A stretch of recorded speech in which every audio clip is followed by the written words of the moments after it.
Hello team, welcome to another ATP Geopolitics video with myself, Jonathan M.S. Pearce. Thank you for tuning in. This is something of a last minute live stream with my good friend Greg Terry, someone that I saw relatively recently in Kiev when we were out there at a NAFO meal and NAFO presentation of vehicles, and there'll be a video hopefully coming out because Greg actually had quite a lot to do with some of the interviews there, and we had a good time with each other there, and it was great to see him. And he reached out today saying, well, I'm back in the US and I am up for a live stream at some point. I said, how about now? Yeah. Because there's some craziness going on. Anyway, Greg, hi, good to see you again, my friend. Hey, mate, it's nice to see you. Enjoyed our time in Kyiv together. The NAFO event was fantastic. And as always, this is, you and I both do lots of live streams, and we have lots of friends that are in the geopolitical world, the pro-UA world, pro-truth world, but it's you and I have the yin and yang, buddy. So I'm honored to be with you and respect you highly. So looking forward to this time together. Yeah, absolutely. And likewise.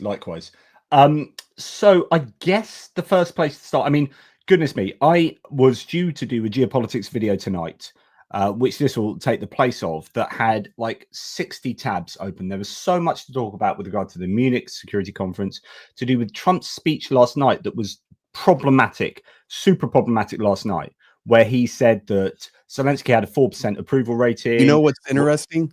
I was finishing up my live stream, had a really big live stream last night, a lot of folks in there, and I was breaking down just facts. This is what US said, this is what Russia said in regard to Saudi Arabia, and then over here the video was just coming in of the 4%.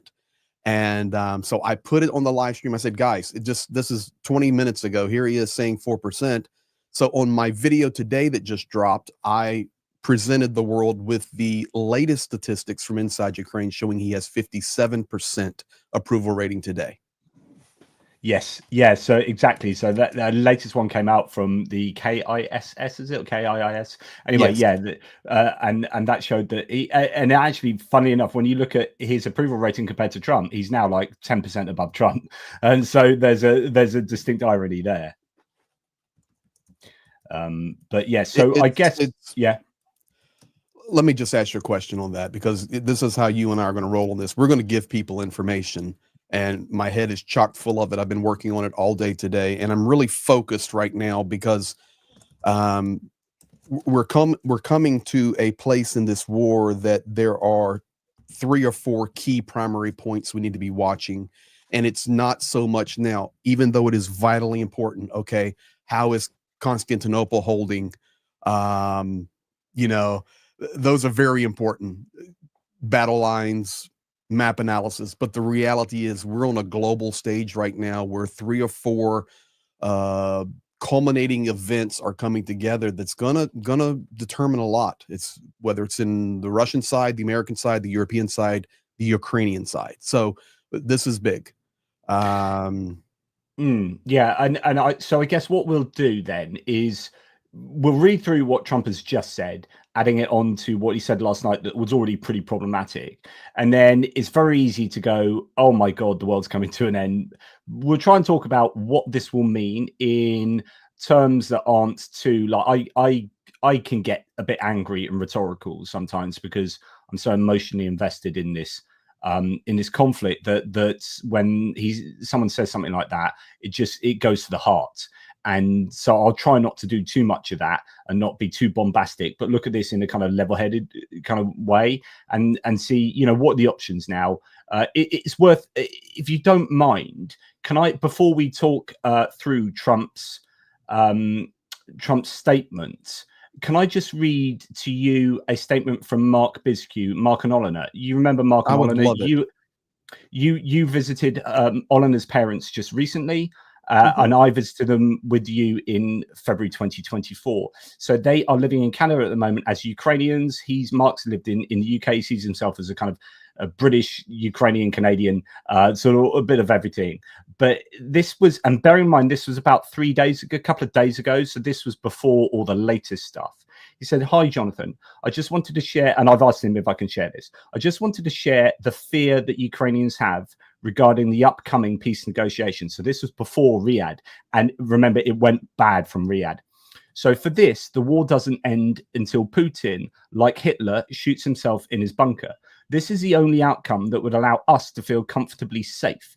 If Putin and his regime are permitted to carry on after a settlement, nothing ends. If it only enters a new phase of war for the Kremlin, there will be agents, provocateurs, and propagandists infiltrating and infecting Ukraine with the goal of installing a new Russian-friendly government from which a new cancer will grow to destroy our country from within. A peace treaty then would mean nothing at all has changed. What is needed is the complete destruction of Russia as it is now, its philosophy, its doctrine, its refusal to accept Ukraine as a separate entity. Putin, his regime, the Russian mindset must be beaten into oblivion in the same way Hitler and the Nazis were. Anything short of this will be considered a defeat for Ukraine and Ukrainians all over the world. The Russians will return. They will re-engage our people. They will keep coming. Nothing will be over. Nothing will be settled. It will only look that way to those too blind to see how evil Russia truly is with the current devils in power. At the negotiating table, they will surely flash their well-trained smiles and fools will see this as a sincere willingness to cooperate. But those who truly know these fiends will see in those smiles only wickedness and the desire to keep killing. The fact that American representatives are meeting with Russians, with Russia's representatives, in particular Lavrov, who only a day before Russia invaded said the world was foolish for thinking they would do so, fills me with dread. The US meeting with Russia in order to establish trust and believing it is even a realistic possibility means America has already been deceived and has already lost. Ukrainians can only hope that Zelensky holds firm and will dismiss all proposals that do not recognize this constant looming threat to from our demonic neighbors. Otherwise, we do it again in 10 years. Thank you for listening. I really needed to purge myself of these thoughts. Cheers, Mark. That was such a well-constructed window into Mark's mind and probably the mind of very, very many Ukrainians. And it's accurate. You know, when you begin to think about the narcissism that is at play right now, and that's what we're talking about. The narcissism is, and it's not only from the American side, but it's also from the Russian side, where they truly believe that their way is the only way. They truly believe that what they are doing is right. I mean, they absolutely believe this, but we know the truth. And how anyone, let's just take one point, okay? And Mark, thank you for that message. And I'm so thankful that you and Elena wrote that. That's the Ukrainians writing. I could, you know, Johnny, we could line up thousands of Ukrainians to tell the same story. But the bottom line is, if we want to talk facts only, we can just speak about one fact, the 4% approval rating. If you were just to speak about that only and take all the other 99% of the things off the table right now that has been unfolding over the last 24 hours since Riyadh, isn't that enough to understand that there is a massive misinformation war going on here and the United States has drunk the Kool-Aid? That's all. What else do you need to know? We can then go line item by line item by line item, and people will say, Greg, I thought you were a conservative. I am a conservative. But I am a conservative. The conservatism has nothing to do with this, ladies and gentlemen. This is evil, and this is lying, and this is not true. And the lies that are being spewed, you know, you think about it, you see the memes out there, you see the jokes on Twitter, you see Elon Musk responding to this statement or that statement 100%, Zelensky's evil, Zelensky's a monster, all of these things, it's nonstop rhetoric. But when you literally see the president of the United States walking outside the White House with Elon Musk on this ear and Tucker Carlson on this ear, and that famous picture now that had the big red hats, what else should you expect but this level of misinformation? The level of misinformation that, for example, just Tucker Carlson has alone, the dude is completely lost in his own universe. He has completely fallen for these lies. And now he has the ear of Trump. Of course, Musk has the ear and the Oval Office of Trump. And it is, unfortunately, it's expected at this point, sad to say. Yeah, and it's interesting you talk about conservatism, because Trump's MAGA republicanism is not conservative. So conservatism with a small c is a belief that the traditions and laws and norms and rules and institutions of any given government should be conserved. Right, should be, you believe in the establishment, and you believe that actually, if you're going to make changes, they need to be small and incremental changes, because you're a bit you're a bit reticent, a bit reluctant to see massive changes. Like progressives are like, we want to change everything, we want to make the world a better place, and we're going to try and make these huge changes. And conservatives are like, hang on, no, if you're going to change things, let's do it little by little. And what the American government at the moment, what the Trump administration at the moment is doing, is populism, but not conservatism. They are not conservative when they're coming in and burning the government down. That is actually getting rid of the rules, getting rid of the norms, getting rid of the institutions that are the checks and balances for outrageous change that could be dangerous to the furtherance and the continuity of any kind of administration and government, and all smashing or trying to degrade the checks and balances, as mentioned, but also the separation of powers that exist in the three different elements of the government. So, this what Trump is doing, for those Republicans out there who, some of you might find that you've got no home at the moment. Some of you that are traditional conservatives, someone like, in fact, maybe Greg Terry, where you're like, okay, I believe in a set of these things that kind of fall into maybe what Trump is trying to do, but there's an awful lot of other stuff that he's doing that is really destructive, and that is not conservative. That is populist, and that is kind of radical populism. But anyway, Johnny Nedregard, somebody's stealing your bandwidth. Actually, I'm checking it in the background, Johnny. I think it's on JP's side. No, I'm fine. You were blurry for me, but you're not now. You've just gone good. So okay, I think it's YouTube, guys, because I'm pushing 1080 and we're cooking. Yeah, so mine's fine too. Better. So let's read out Trump's statement today. And this is what he said on Truth Social. He said, think of it, a modestly successful comedian, Volodymyr Zelensky, talked the United States of America into spending $350 billion to go into a war that couldn't be won, that never had to start, but a war that he, without the US and Trump, will never be able to settle. Okay, that first sentence includes a Russian propaganda claim or a piece of propaganda, essentially, that he's a comedian. So it's like reducing Zelensky to a comedian and not a president, and not someone, I think he's got a law degree. Talked the United States into spending $350 billion. That is not true. That is an overstatement of the expenditure. To go into war that couldn't be won. So that is already defeatist for Ukraine. That never had to start. So that is trying to blame anyone but Putin, no doubt, and that only Trump can solve it, so he is just the hero. So there's so much packed into that first sentence.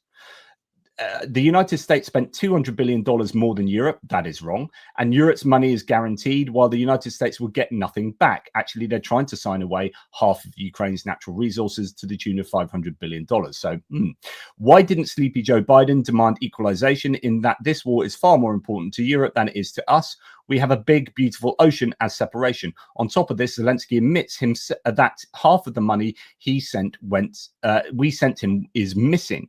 He refuses to have elections, is very low in Ukrainian polls. That's not true. And the only thing he was good at was playing Biden like a fiddle.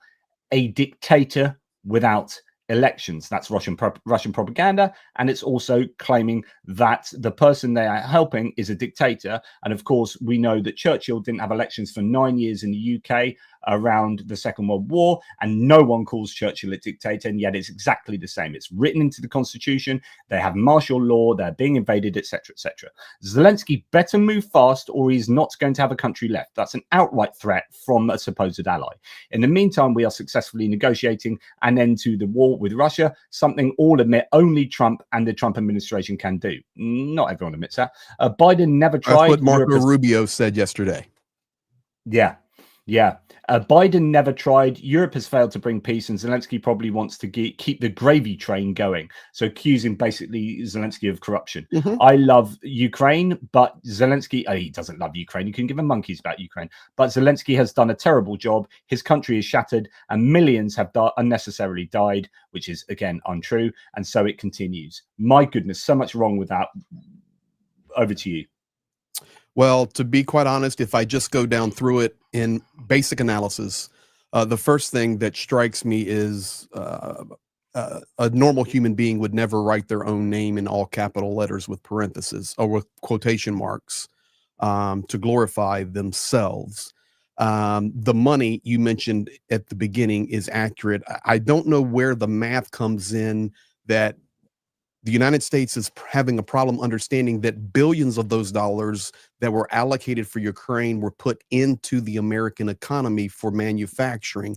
I don't know where that has gone to. Then, of course, he's got to start talking about Sleepy Joe. That's what he's going to do in equalization. We have the big, beautiful ocean. Zelensky admits that half the money we sent him is missing. That was completely taken out of context in regard to that interview. I can pull the interview up and translate it for everybody. He refuses to have elections. He has never refused to have election. The war is ongoing. The country is in martial law. He is open to having the elections at the proper time, but how do you have an election in a nation when you have an invading force sitting in cities and your military fighting on a zero line? How do you have a fair and just election? But see, we're not out looking for fair and just. We learned yesterday in Riyadh, it's not fair and just. We're looking for an acceptable end. That's what both sides, Russia and the United States, said. A dictator without elections. Zelensky better move faster. He's not going to have a country left. And I completely concur with you, Johnny. How can a sitting president of the United States or any other nation, in any nation, just openly threaten an ally? Openly threaten a gentleman that was in Trump Tower, walking around with you, having nice meetings just within the last couple of months, and openly something has gotten into his psyche. It was already there, of course, but now it's just completely tripped. It is completely tripped and gone haywire, and everything is now believed. Playing Biden like a fiddle, dictator without elections, better move faster, not going to have a country. Of course, he knows nothing about Ukraine if you make that statement. And then, of course, even at the top, we got us into a war that couldn't be won. I've got news for you. If Ukraine had been supplied properly at the beginning of this war and allies, United States included, had come together in a show of force through Ukraine, especially moving into, a year and a half into 2 years in that first counteroffensive, I'm going to tell you, Ukraine could win the war. Ukraine still can win the war. There's no question about that, but it's just defeatism. It's negative. And once again, the only one that can solve it in all capital letters with quotation marks is Trump. And it's just evil. And then we spew the propaganda of the gravy train. That's Tucker Carlson. And then we're going to end it this way, though. After I slap you in the face, throw you on the ground, and urinate on you, then my last statement is, I love Ukraine. But Zelensky has done a terrible job. His country is shattered, and millions, that's not true, have unnecessarily died. There has been unnecessary death, but that is due to Russian rockets and missiles firing on civilian targets in hospitals and schools. The only thing he got right in that statement. And so it continues. Yeah.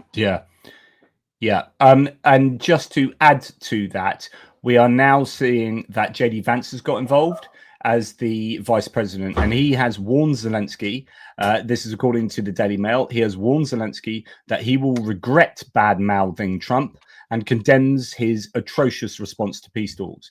In other words, Zelensky is not allowed to defend himself when Trump lies about him, and that's bad mouthing Trump. Actually, he was quite good to Trump. He said, with all due respect, and I respect Trump and the country of America very much, but this is not true, and blah, blah, blah. So the way he couched it, I thought was pretty good, but he was understandably also angry because he is essentially seeing his country getting thrown under the bus. So I think this is incredibly disingenuous of JD Vance and pretty appalling. I made a correlation last night in my live stream that I think we need to pay attention to. And maybe yesterday people didn't really understand where I was coming from, but maybe now we'll have a little better understanding. So yesterday was the 5th night that Zelensky did not speak into his cell phone and address Ukraine personally. He has never missed a day. The last one was on the 13th of February. We will see. We will see if he does one tonight. For me, it's like Zelensky is trying to figure out, okay, what do I need to say? How do I need to say it? He's trying to find the proper way to go forward in this, with communication, with representing his country, with saying the right thing. But man, when you are being threatened that way, first by President Donald Trump and now by Vice President JD Vance, I mean, open threats. I'm sorry, JP, but I don't threaten my friends like that. Yeah, so it's you're not really my friend. Bad. Yeah, the idea that Zelensky's going to change what I'm saying? Yeah. Well, no, 100%. Yeah, just it's all so insane, and it's just this 180 shift that we have seen in 1 month is insane. It's just it beggars belief. The idea that Zelensky is going to change the president's mind by bad mouthing him in public media, just after Zelensky's just been bad mouthed. Everyone who knows the president will tell you what that is an atrocious way to deal with this administration, he said. And he goes on to say down here, and this is poor, that is a policy of the president of the United States. It is not based on, he said, we obviously love the Ukrainian people. We admire the bravery of the soldiers, but we obviously think that this war needs to come to a rapid close. Of course, this is all about quick close, not a just close, which is thoroughly problematic. Stop putting a time frame on it, because you will race through something that is not fit for purpose. Like, don't the think quick close in time frames. Is the Putin close. Exactly. The quick close is the Putin close. Yeah, 100%. That is the policy of the president of the United States, says Vance. It is not based on Russian disinformation. It is based on the fact that Donald Trump, I think, knows a lot about geopolitics. Well, that's bollocks for a start. Knows a lot about geopolitics and has a very strong view, and has had a very strong view for a very long time. So on and so forth. I mean, just... So here you go. Type in foxnews.com. I don't know if you'll get the American one or not. If not, I can send my screen to you. Yeah, it's unfolding now. Yep. Give me 2 ticks, because that's no problem. I'm just going to have to my computer's just stopped. My mouse is not being able to press on anything, so we'll continue talking for a little bit and see if that sorts let me have out. it. Here you go. Yeah. If you can it's in there waiting on you. Yep. So JR, can you put that up, because my systems have got a bit of a problem, so I don't know if JR, who's in the background, can throw up Greg's. That's not mine. There we go. Is that my JP's. one? That's my one. I'm sharing it. See if you can grab it. Yeah, unfortunately. There. So this is right now, 2:13 p.m. Eastern Standard Time, 8:13 in UK. Trump calls Zelensky a dictator as tensions rise over U.S. negotiations with Russia. Better move fast. Because I know you were looking at UK. Let's go over here and see what we have. Trump acknowledges inflation is back, blames Biden. Okay, here we go. Trump parrots Russian talking points, calls Zelensky dictator. Now that's on CNN.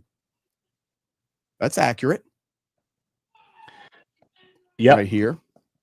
So you can just see it. I'll stop sharing my screen now, but you can see it. It's starting to hit everywhere. We're right at the front of the game with this live stream right here because it's now just going to mushroom.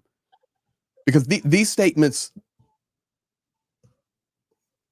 I don't have the vocabulary, JP. Yeah, and it's They're going to be unacceptable. all. Yeah, completely. It's going to be fascinating to see how this all plays out in the different medias and in like places like Fox News, for example, because when Zelensky was talking about Putin last night, he was talking about living in a disinformation bubble, and it seems to me that that is entirely correct, that Trump is living in a disinformation bubble, and it's going to be interesting to see how that bubble reacts and how they are reporting this. Okay, so let me just tell people a story today. I received a phone call this morning after a lot of this started to come out, and very, very, very pro-Trump person, conservative American from the southeastern United States, called me this morning, knows my work in Ukraine, supports our work in Ukraine, loves Ukraine, has Ukrainian friends. Okay, so just telling you this, laying the background here. And she called and she goes, Greg, I'm sorry to say, but I have to admit you were right. I said, what do you mean? What was I right about? She goes, I really thought that Donald Trump would help Ukraine. And you kept telling me he doesn't know Ukraine. He doesn't understand Ukraine. He doesn't care about Ukraine. He only cares about it. You kept telling me all these things. And Greg, I know you're conservative, but you're not you were never a Trumpite. I said, yes. She goes, but now I'm like completely lost. I don't want to hear from this guy. I don't want to see this guy. Because I know the truth about just Ukraine through you. So if this is the lie he spreads about Ukraine, what other lies are being spread throughout the world? And it was really interesting take there from a person who voted for Trump but was still is massive supporter of Ukraine and our work and cares for Ukraine. But now coming back and going, okay, I was wrong. I was absolutely wrong. I'm shocked at what I'm seeing today. That's absolutely fascinating, and it does make you wonder, how many people that applies to, and whether it's a thing, because if you want change to be affected, you need to get through to those people who are existing in these information bubbles. Now, the difference that she has is that she's someone from your congregation that is listening to you and getting firsthand No. data A whole and completely information different what part of is the going on in country. Ukraine. But actually, for the majority of people who are maybe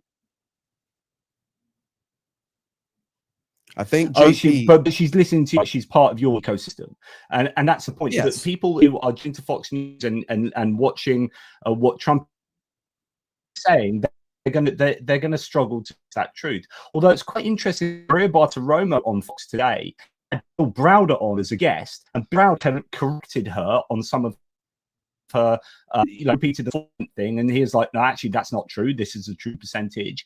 And then she was also somewhat critical, was dealing with things. So I thought that was a massive step in the right direction, to be perfectly honest. The question is, I think we're getting a little bit of lag there as I'm doing a dental inspection on you now with your mouth open. Teeth are looking good there, JP, by the way. And the reality is, I think over the next 12, 24, 36, 48 hours, there's going to be a lot of people digesting information that they just didn't expect to hear. And I think I've lost Johnny. Can somebody in my chat tell me, am I okay? Everything smooth? Everything smooth on me? I think it's JP having some bandwidth issues.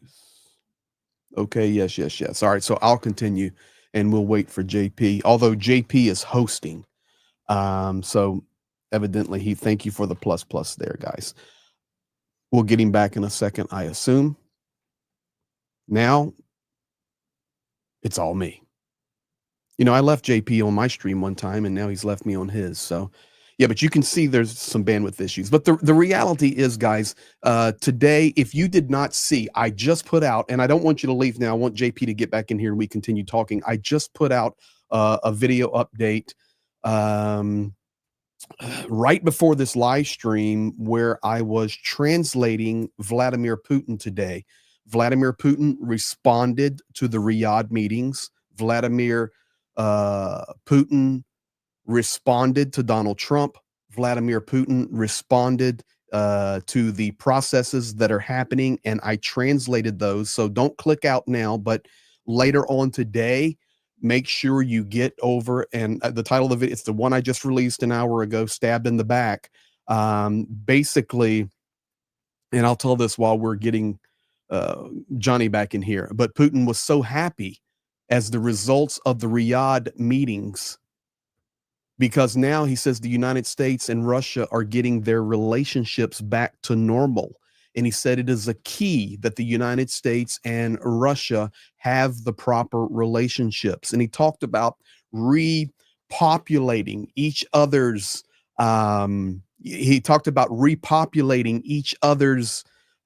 embassies and staffs that work together and partner together.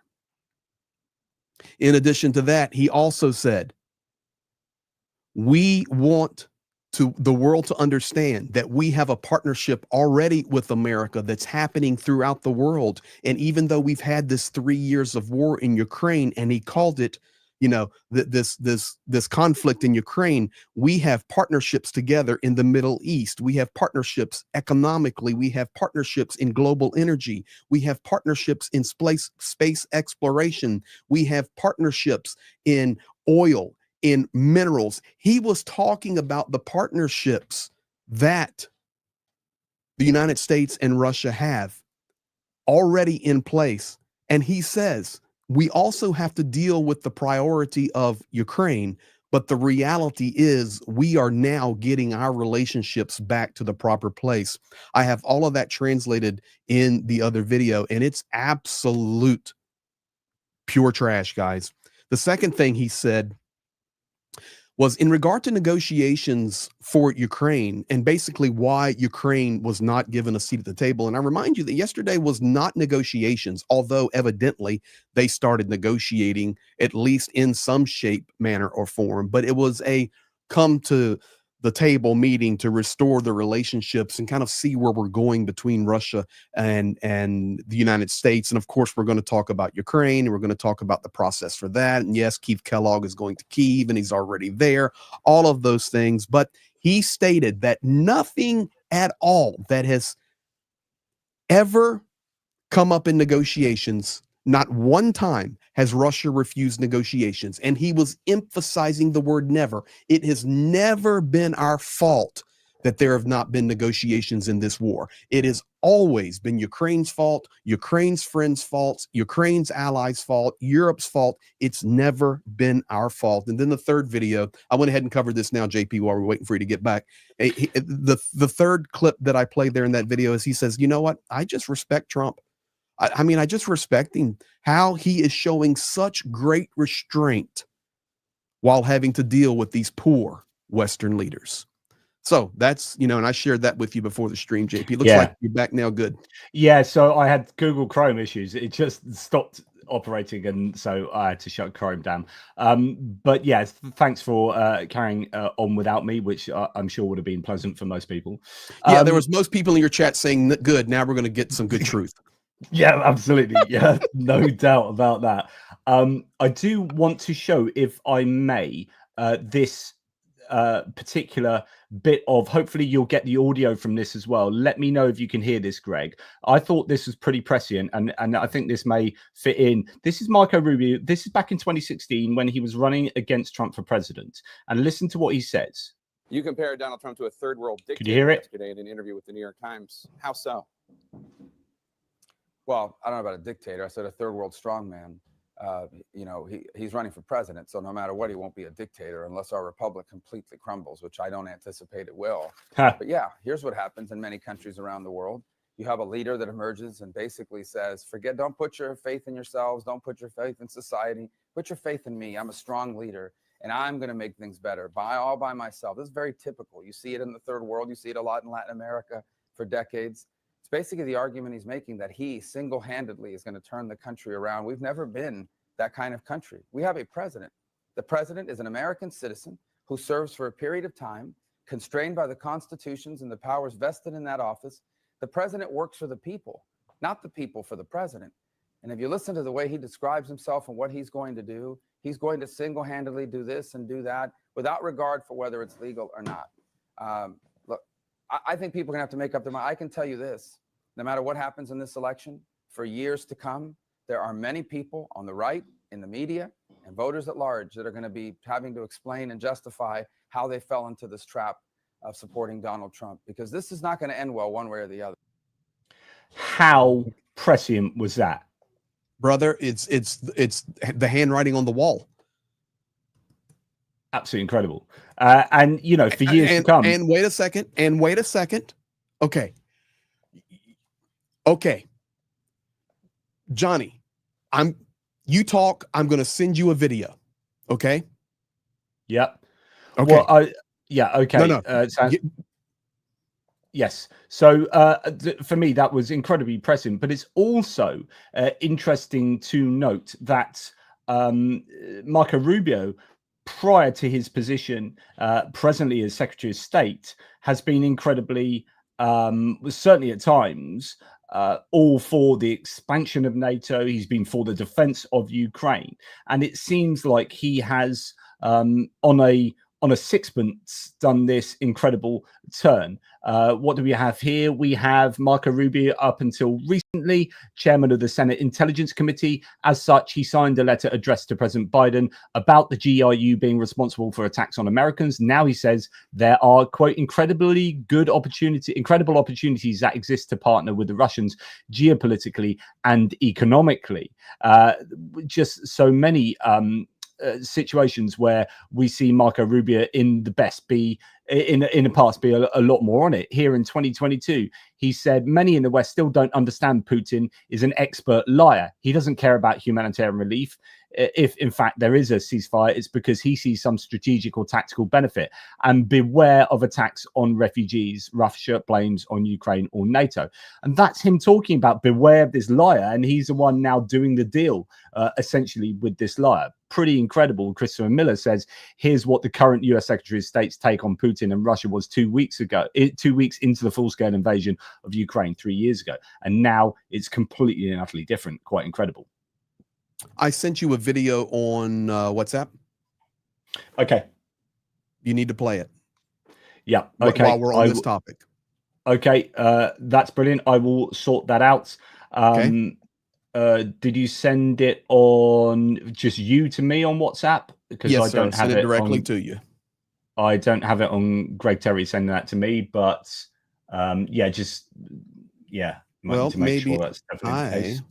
Here, let me do it. Oh, here it is. It's just coming up. No, it was obviously, it took time to so I will play that in a second. But so I don't trust Lavrov. I don't trust Putin, obviously. And I just think there's a degree of naivety, possibly, from the Americans by putting Hegseth in charge of the DOD, by putting Rubio as a bit of a noob in these kind of situations.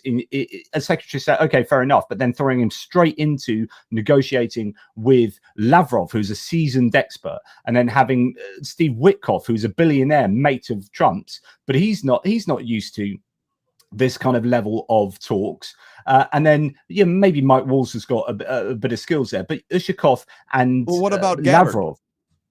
Well, and then Tulsi Gabbard. I mean, go ahead and get the one who is inside Solovyov's inner circle, basically, suck down every bit of Russian propaganda there is and believes every bit of it.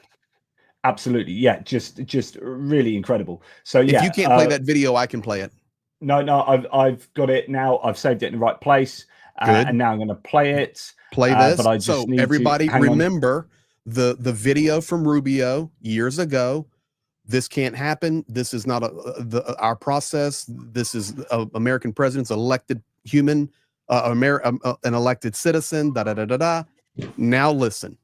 Oh, I'm wondering if it's this video that I had ready to go from here. Let me know, because I'm actually going to play it from where I had it in Twitter, because I've got that already lined up. So this should work. Okay. Let's just see. Bish, bash, bosh. There we go. So can you see? Your You address can't bar's see. down. Pop that Yeah, I back don't up. know. That's all going weird. Oh well, everything's Here, let me going play wrong it. with my. Let me play it. Yeah, you play it. All right. I'm going to pop in the video file. All right. It's ready. And it's loaded up. So you should renegotiate an end to this conflict. These are the kinds of things that have to happen through hard and difficult diplomacy in closed rooms over a period of time. What's important to understand is two things. The first is the only leader in the world who can make this happen, who can even bring people together to begin to talk about it in a serious way, is President Trump. He's the only one in the world that.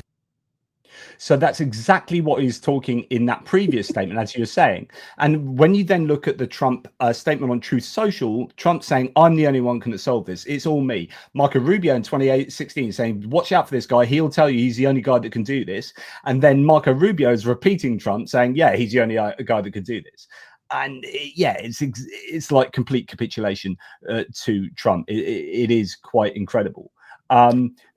So yeah, sorry, say.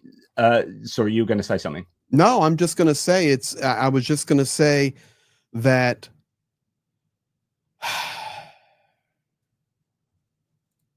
here's what I'm going to say. You may give you a treat today. Yeah. All right. Make sure the volume's up. This is the perfect place to insert this.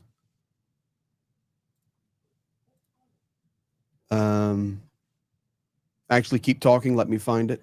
I'm sorry. Okay. I'm going to actually. This is what happens when you have basically a breaking news live stream. Well, no, and I'm also having loads of technical issues that I don't normally have at all. Okay. Hopefully you can hear this. But ultimately, the Russian side will be indispensable to this effort, and so that process will begin. And then the third is, together with those other two, is beginning to engage in identifying the extraordinary opportunities that exist should this conflict come to a acceptable end, the credible opportunities that exist to partner with the Russians geopolitically on issues of common interest, and frankly, economically on issues that hopefully will be good for the world and will also improve our relations in the long term between these two important countries. But so that is, I know it was only coming out one ear and whatnot, but that is Marco Rubio talking about the economic interests here now of doing this deal with Ukraine, and then put it on top of the demand that was sent through, I think Steve Witkoff, wasn't it, where apparently now we're hearing it was only 1 hour that Zelensky had to sign the agreement that was signing away 50% of Ukraine's natural resources. Absolutely terrible agreement. When you look at because it's now been leaked to the Daily Telegraph, when you look at what it was a shocker of an agreement. And I'm going to use my poor old Doris, the analogy I always use. So, I'm Brad, right? And I'm watching across the road as Doris is getting beaten up by a thug. And the thug, Ivan, is beating her up, trying to take her handbag off her. And I'm like, oh, this is not looking good. And we're all looking at Doris and we're like, should we help her? So my mate, Klaus over there, goes up and gives her a bit of pepper spray. I walk up and give Brad, I walk up and say, hey, man, hey, take this baseball bat. And I give Doris this baseball bat, and she's fighting with Ivan, but Ivan eventually has her on the ground and then takes her handbag. And then I walk over and say, oh my God. And I kind of help her get back to her feet. But then me and Ivan start talking, and I'm like, oh, what? So, I can have, you can have a handbag, but I get to keep her purse. Oh, right. Okay. So I just steal her purse. Ivan takes a handbag, the keys to a car. And meanwhile, Doris is there having had the crap kicked out of her, thinking that Brad was helping her. But then Brad helps her to her feet and takes her purse. that's what I feel like America's done. Like, helped her, given her the baseball bat, helped her to her feet, and then said, oh, by the way, I'm now going to help myself for payment for helping you to your purse. In other words, I have become almost complicit in the thuggery that has taken place, and I've taken advantage of the situation to engorge my own fiscal income here. It strikes me as incredibly morally repugnant, but there you go. Here you go.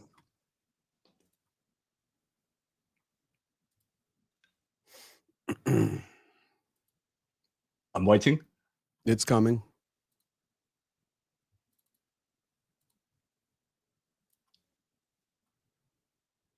Right. Shall I add to the stage?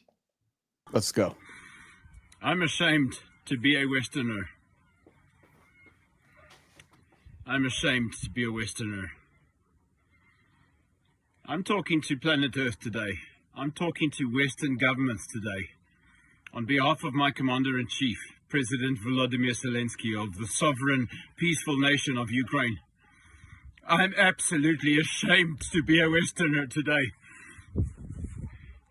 What in God's name do you think you people are doing, drip feeding and delaying this desperately needed ammunition for Ukraine?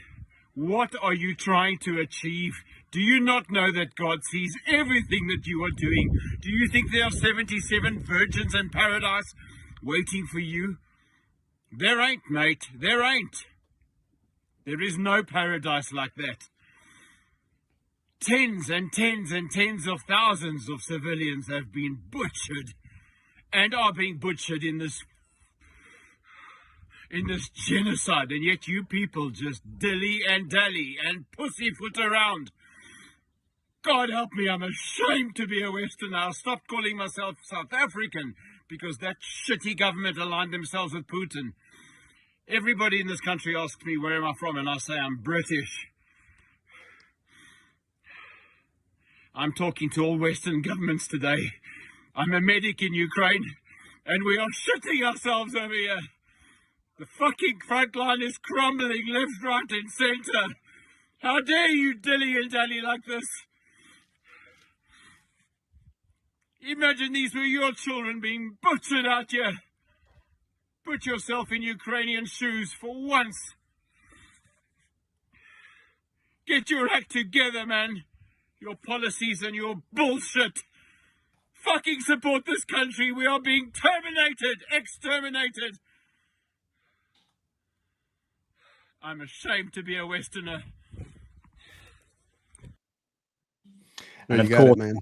Yeah, that was incredibly powerful words from Pete the medic, who sadly is no longer with us. And he kind of hit the nail on the head there. That Prophetic.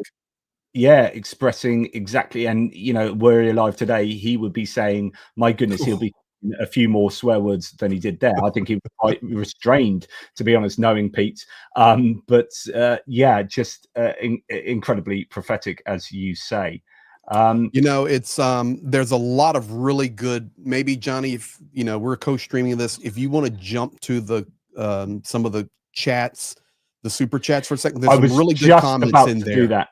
Yeah, I was going to do that. I just wanted to, before I do that, there was one thing I wanted to show, because before we talk later after this about what we do and where we go from here, and what does Europe do, what does the US do, people in the US, I don't want to be too conspiratorial in my thinking, Greg, but when you start piecing together a few of these puzzle pieces, it starts looking a bit dodgy. Now, at the end of the day, actually, before I talk through that, the question for us is, why is Trump taking this position, right? And why has he had a fairly similar position, actually, when you look at what he said, look at the words that he said over the last 3 years and beyond.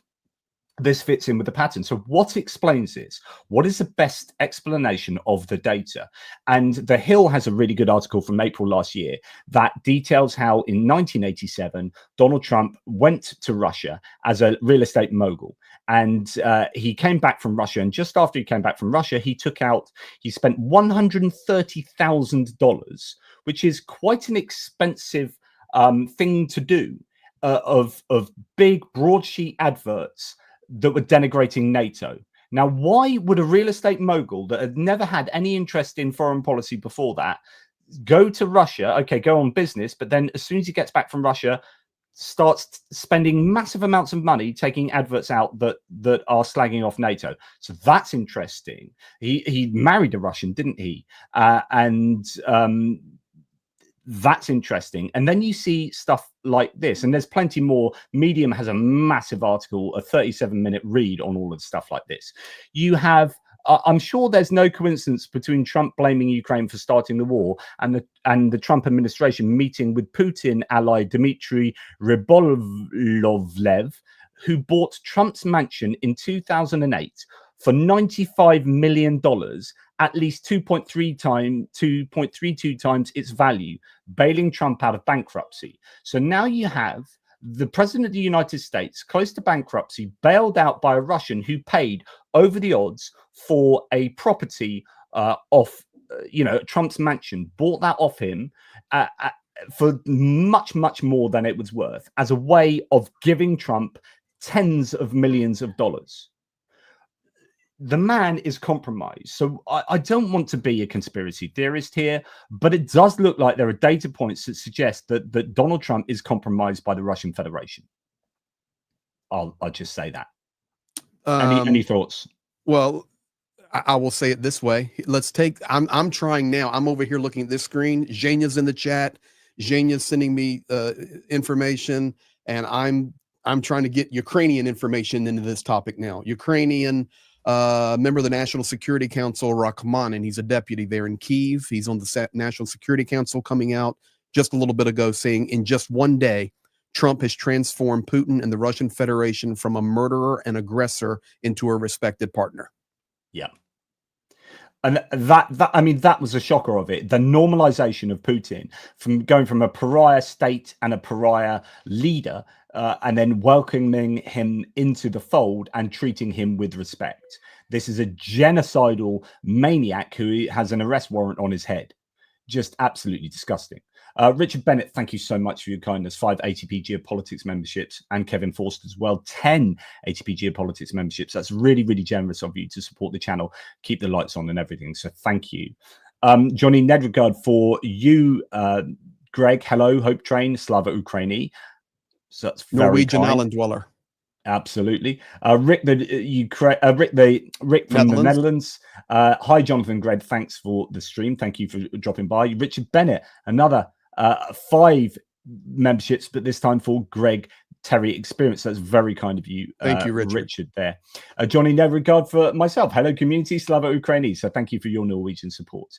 Okay, now we have a couple of questions. Goose Springsteen often has very pointed questions, sometimes getting us to think a little bit. Now depends on the EU and the UK. The issue is France and Germany are that they are unstable, and even Poland is hesitant. Nations aren't ready for the consequences of troops being killed and think without US troops, Russia will do this deliberately to erode support. The thing about troops isn't so much of a problem for me. Like, the UK has already, in principle, committed them. Other nations will do so, but that's what happens way down the line. It's going to take a lot of peace negotiations before you get to the point of troops on the ground. Poland are reluctant. That seems to be true. Germany, it depends what's going to happen in the elections. You might get Friedrich Merz come along, who's a lot more hawkish, and say, yep, no problem there. And that's what some people think. France, I think, will be fine with that. I think France want to flex their muscles and show independence from the US. So I think that this will fit in with their kind of sense of both national identity and national independence, and also driving forward this idea of France as a center of Europe, France as also advocating for a Central European army. So I wouldn't worry too much about troops on the ground. I think there are other things that will need to be sorted out before that. And not least, actually, I think we need to have, there are just so many mixed views about joining NATO. NATO will be the cheapest way. Troops on the ground will be expensive. being a member of NATO is relatively cheap. In fact, it's very cheap. No other nation really has to do anything. You're in NATO now, and you now have Article 5. The expensive part is if Article 5 gets triggered, but it's a much cheaper way of providing a security guarantee. Otherwise, you're going to have to put, the UK would have to put 10,000 troops in Ukraine for 20 years, right? And that is a massive cost. Article 5 is the cheapest way that we can help Ukraine now. And the fact that we have the US not wanting it, Germany at the moment, but that may change with Friedrich Merz, obviously Slovakia and Hungary, they are big problems, means that then you're thinking, well, will there be a coalition of the willing, a bunch of countries that aren't EU exactly, and they aren't NATO exactly. So, a group that won't include Hungary and Slovakia. I don't know. Any thoughts on those topics? In my humble opinion, spending so much time on the front, Ukraine really doesn't need that boots on the ground. That is a much forward-looking, into the game situation. Ukraine can win the war. Right now, we're seeing this mobilization between 18 and 24, the new plan with the incentives. Ukraine can do it. Are they undermanned and do they need soldiers? 100% yes. But it's not the answer right now. The answer is just as you described it. We're in a completely different place right now. Yeah, they need a lot of they need a lot of military support, a lot of stuff, and unfortunately, a lot of stuff has to come from the US. That's the problem we're at, which I think if the US turns around and does a runner, then where do you get Patriot missiles from? Where do you? The most important thing they could receive right now exactly is air defense. It's needed significantly. And even Zelensky coming out yesterday and saying we need air defense. And yeah, exactly that. And he said that the one battery they had 8 targets and no missiles. All right, let me give you some breaking news here. Relatively breaking within the hour. Vladimir Zelensky is putting out a message, one line: "Thank you for your support!" ! Ukrainian flag. He has already had some responses to that statement. The president of Finland, Alexander Stubb: "We support the Constitution of Ukraine and the democratically elected President Zelensky." Norwegian Prime Minister Jonas Gahr Støre: "Trump's statement about dictator Zelensky is a profound injustice." Czech President Peter Pavel calling the president of a country that is fighting for its survival a dictator is the height of cynicism. Peter Pavel, love it. British conservative leader Kami Badenoch: "Zelensky is not a dictator. He is the democratically elected leader of Ukraine." U.S. Senator Chuck Schumer: "I'm not a fan, but I'm a fan of this statement. It's unpleasant to see an American president openly opposing an ally and supporting a thug like Putin." This is all coming out now. There's a lot of cards that are falling right now. Yeah, interesting. So this is a statement, but unfortunately, you seemed is not arranging in like order of importance of the person that's yeah, I'm on the Ukraine side. Zelensky has no right to represent the will of the people of Ukraine until he restores press freedom and stops canceling elections. Elon Musk. Okay, guys, there is freedom of the press in Ukraine. Period. I am an American citizen and I have a press card, press credentials. I can go anywhere, openly report, openly share. There is no press restrictions. While I'm at it, let me go ahead and tell you, there is no restrictions against churches. There was the battle against the Russian Orthodox Church, which was the FSB, KGB arm of Archbishop Kirill and Vladimir Putin's henchmen. That is not an attack against religious freedom. That's an attack against an invading nation and the subversion that they were using through the Russian Orthodox Church. In Ukraine, from the west to the east and the north to the south, on Sunday, everybody has a freedom to go to the church of their choice, to worship who, how, what, when they want. They have the right to freedom of opinion, freedom of press. There is nothing but lies being spewed by this Trump team. It's pathetic. Yeah, I'm telling you right now, I just left Ukraine. There is freedom of the press. Absolutely. I'd absolutely agree. Yeah. And Goose Springsteen, and by the way, that was to you, Goose Springsteen's one, and this one is as well. He's on your platform Thank today. you, Goose. A good faith concern about UK troops in Ukraine. In mid-24, we had 18,000 classified as fully deployable. To deploy 5,000 at a time, we need 15,000 total for rotations. That's zero bandwidth for anything else. And that is a problem. Absolutely is a problem. Like, Completely this is agree. something we would have to deal with. We have overstretched both with our RAF, with our Navy, RAF, and our army. And so any commitment to Ukraine is a commitment that overstretches our armed forces, but needs must, and things will have to be cut elsewhere. In other words, missions elsewhere. You know, this is a problem, but it's a problem that's been made as a result of underfunding for decades, for sure. But it's a problem that's essentially it's been created by Vladimir Putin, and we must remember that. Adam Rounds, great work, Greg. One of yours there. Thank you, Adam. Again, gifting 5 Greg Terry memberships. Julian Roster over at Mine says, I wouldn't blame Ukraine for sticking 2 fingers up to the West and seeking security guarantees from China. Doesn't the CCP already have investments in the Ukrainian farmland? Yes, they do. This is where it gets 4D chess, right? So if Ukraine then start cozying up with China, knowing that actually that's not ideal, then that will annoy Russia. That probably would annoy Russia, actually, but would annoy the US. Then the China hawks in the US would start getting up in arms, and then they might be scrabbling to get Ukraine back on their side because Ukraine are looking to get help from China. Also, the EU would have something to say about that, with China, the Chinese Belt and Road Initiative already having some impact in, say, Serbia and Hungary within the borders of the EU and issues there. So, you know, but you wouldn't blame Ukraine for trying to find a way out of this really, really difficult situation they are in. I know Michael Vucher would have a view on that because he has things to say about China. But anyway, thank you, Michael, for gifting 5 ATP Geopolitics memberships. Andriy Subiga. We're just doing a breaking stream here, buddy. How did we got star-crossed to do this? Andriy Subiga, the foreign minister of Ukraine, coming out within the last hour, stating Ukraine withstood the most horrific military attack in Europe's modern history in 3 years of a total war. The Ukrainian people and their president, Zelensky, refused to give in to Putin's pressure. Nobody can force Ukraine to give up. We will defend our right to exist. Andriy Subiga. Just a few more. Richard Demi, 5 ATP Geopolitics memberships. Thank you, my good man. Johnny Christensen, some Danish love there with the super sticker. Really appreciated. Stephen Bendal from Norway. The whole situation is sickening. It's unreal. And, you know, with a Ukrainian wife, Stephen Bendal is much closer to this than many of us. Papa Dutch, Trump's acts like he has been doped with scopolamine.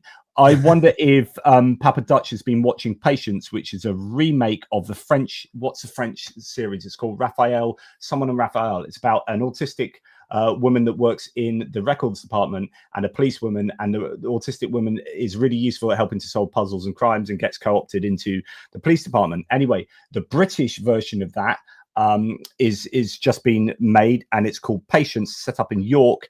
And in the first 2 episodes of this, the drug that is used to make people do what they want is scopolamine. Right? Scopolamine. There is Criminal Minds episodes here in the U.S. where Dr. Spencer Reed and all the Criminal Minds guys were dealing with a serial killer who was using scopolamine. So actually, I know what that word means. Yeah. And you can completely control somebody and their thoughts and their words. In fact, Papa Dutch comes up in a minute with another great statement here. It's really interesting, to be quite honest. Get to that in a second. So Rick from Netherlands, thank you so much. It's a really generous super sticker. Really appreciate your support, matey. Good to have you back on board. Ignis says, if he doesn't do a 180 and soon the deal's off, let Europe take over and be the military power it should have been decades ago. Screw Trump. And that is a general approach of many. I mean, the problem is the practicality of that. And it's not just about money. It's about technological know-how and equipment and expertise. So there are certain things that the US does for NATO, the other nations won't be able to just replace, right? And there will no doubt be satellites and Starlink, for example, that if the US is providing that for Ukraine to be able to acquire targets, then you've got problems. If the US, this is the leverage. Unfortunately, Trump has huge amount of leverage here. Like, he can just say, right, if you're going to screw around with us, then I'm going to turn off Starlink. Musk will turn off Starlink because he certainly wants to do that, and we'll turn off, you know, the ability for you guys to have satellite tracking. And yes, there are European and NATO nations that can do that to some extent, but the amount that the US, the abilities, the capabilities that the US have are going to be above and beyond, I think, what can be replaced by Europe. And that's a problem. Mark Bisque says, and we shared his thoughts at the beginning that were so on point. It was absolutely brilliant. Thanks for sharing my rant, JP. We have been on the phone with our Ukrainian friends and family all morning. It's scary times. Do you both feel it's time to dump Trump, and can Ukraine survive without him? Love to you both. I mean, this is the question. Here's the problem, Mark and Greg. This is a classic dilemma. Zelensky will want to dump Trump because it's now a relationship that's pretty much poisonous. But if he goes to, and he only lightly criticized Trump, or actually just fact-checked Trump last night, and that got Trump calling him a dictator, lying about him, and basically throwing him under the bus. So if Zelensky probably does what he wants to do in his mind, which is stick two fingers up to Trump, get rid of Trump, then Trump has all that retribution that he's so used to exhibiting, and he would happily throw that onto Ukraine and Zelensky. And that means, like, as mentioned, satellites, Starlink, all this kind of stuff. And if he throws his weight really behind Russia, then this is a real troubling time for. There's no good option here. There's literally, Zelensky has no good option. He is buggered to some degree any which way he goes now. But I think he's going to be forced to go with Europe, and if Europe stands strong with Ukraine, then that's the only really, I think, viable option. Then, and I'll be interested in what you think about this, Greg, would you start getting enough pushback in the United States? The House of Representatives, which is the lower house in Congress, has a paper-thin, razor-thin margin of majority for the Republicans. It's 217 to 215 at the moment. Mike Turner was formerly in charge of the Intelligence Committee, or he was then dumped by Trump, and he's a Republican that is pretty sound. He has now gone AWOL. I don't think he's voted. He's not really turned, as far as I know. I don't think he's really been pissed off with this. If he then suddenly goes, I'm turning Democrat, then that is now 216, 216. And if you get one other Republican that gets annoyed enough by this, that has the testicles, or no, because that's very gendered, who has the bravery to move across the aisle to the Democrats, then Mike Johnson's no longer the majority speaker, and Hakeem Jeffries is a Democrat majority speaker, and things change. And so there are so many dynamics going on here that you could have a rejection of Trump, at least to some degree, by just a few people, but that can shift the balance of power in Congress. And that then takes power away from Trump. So Trump has to be careful himself. I don't know. What are your thoughts on that? I think, first of all, there's going to be no turning from Trump. That's over. I don't know how it washes out, but I don't see this man, and I'm just talking about the person himself, making the statements that he's made within the last, we can call it 24 hours, and specifically the last 4 or 5 hours. So that's not going to change. He's not going to turn around and now say, I got it wrong.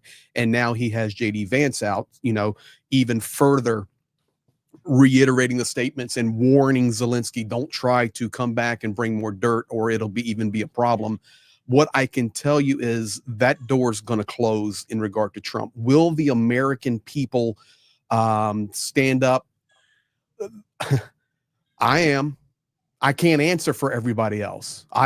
Tons of Americans in the chat right now are standing up, writing letters, doing what they can do, but I'm not even sure that can change. We're in a place right now that is unbelievable. Donald Trump just tweeting on social Truth Social that congestion is fixed in New York City. Long live the king. I mean, we are witnessing a historical change in our country. We are witnessing a historical change in our globe, and we can't use past analysis. We can't think about the 60s or the 70s or the 80s or the 90s or the 2000s. We can't even think about a year ago, 3 years ago, 10 years ago. We are living in unprecedented times where we have multiple tyrannical dictators around this globe that are supporting each other in subversion in ways that may appear one way to be looking positive and good, and the other way it's pure evil. And I am talking about Vladimir Putin. I am talking about Kim Jong-un. I am talking about Xi Jinping. And right now, with the behavior of Donald Trump, he's leading the charge. It is unbelievable what we are witnessing. We're living in unprecedented times, and to try to predict it, not even possible.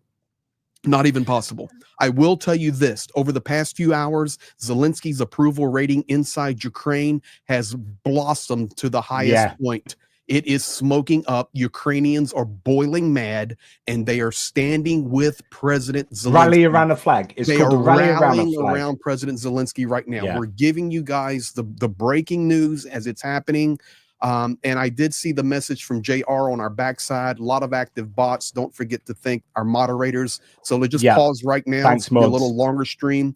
All the moderators on my channel, BB, and all the rest of the team, thank you for what you're doing. This was an impromptu live, and it's turning out to be a breaking news live and a crazy live. So it's interesting. I've noted a lot of trolls on my video threads today, actually, and yesterday. They really have come out in force. So a lot more comments to get to from the audience. But just before we do that, in the UK, we have the Conservative Party as the main opposition to the Labour Party, who had a sweeping success at the last elections, wide but thin. But we also have the Lib Dems as a major opposition party, and Lib Dem leader Ed Davey in the House of Parliament has routinely been on point with regard to support for Ukraine. He's a really strong supporter of Ukraine. He said a number of things over the last couple of days. One of them yesterday, after Donald Trump said his thing, was Donald Trump is the president of the United States and a spokesperson for Vladimir Putin. Only we in the UK and Europe will protect Ukraine. So that's kind of the rhetoric that you're seeing from certain politicians, the other side of the pond. Just to get back to a comment here, Penguin95 says, and thanks for this, matey. While Donald is renaming everything, may I suggest the USA would be renamed ISA, the Isolated States of America, or perhaps, and there's some, it looks like there's some Russian there. I don't know. It could be Ukrainian, actually. Sorry, that could well be Ukrainian. United States of Federated America. So thank you for that support there, Penguin, and pointed statements. Goose Springsteen says, and again, support for you there, Greg, the counterfactual of a fully supported Ukraine, while far better for Ukraine, has the issue that even if Ukraine regained the 2014 borders, there's no reason to think that Russia would stop the war. It may have even prompted a faster Russian mobilization. It's going to be interesting to know, really. I mean, I don't know, but there are rumors that Zelensky said this the other day, that 150,000 people are being mobilized in Russia. And I don't know whether he's trying to big up the threat to Europe and to get Europe more mobilized, or whether that is genuinely something that is a threat to Europe. And there could be this gathering of Russian forces that is happening aside from Ukraine, where they need those forces in Ukraine for the front lines, but actually they're doing something else to maybe build up forces and surprise somewhere else. There was Putin himself said that Kursk had been attacked today. I don't think that was true. It was. I can tell you what that was. What Putin said was there was a new open invasion line coming out of Russia, out of the Kursk region into the Sumy region, and he called it an assault with the Russian soldiers, meaning an invasion, but it actually wasn't. They corrected that later. But there was a heavy DRG attack across the Sumy border, and we know that's been happening actually at a a much higher level here lately on the Sumy border, and up in that very northeastern section of Ukraine. So I can tell you today, heavy DRG activity across the border inside Ukraine today, 100%.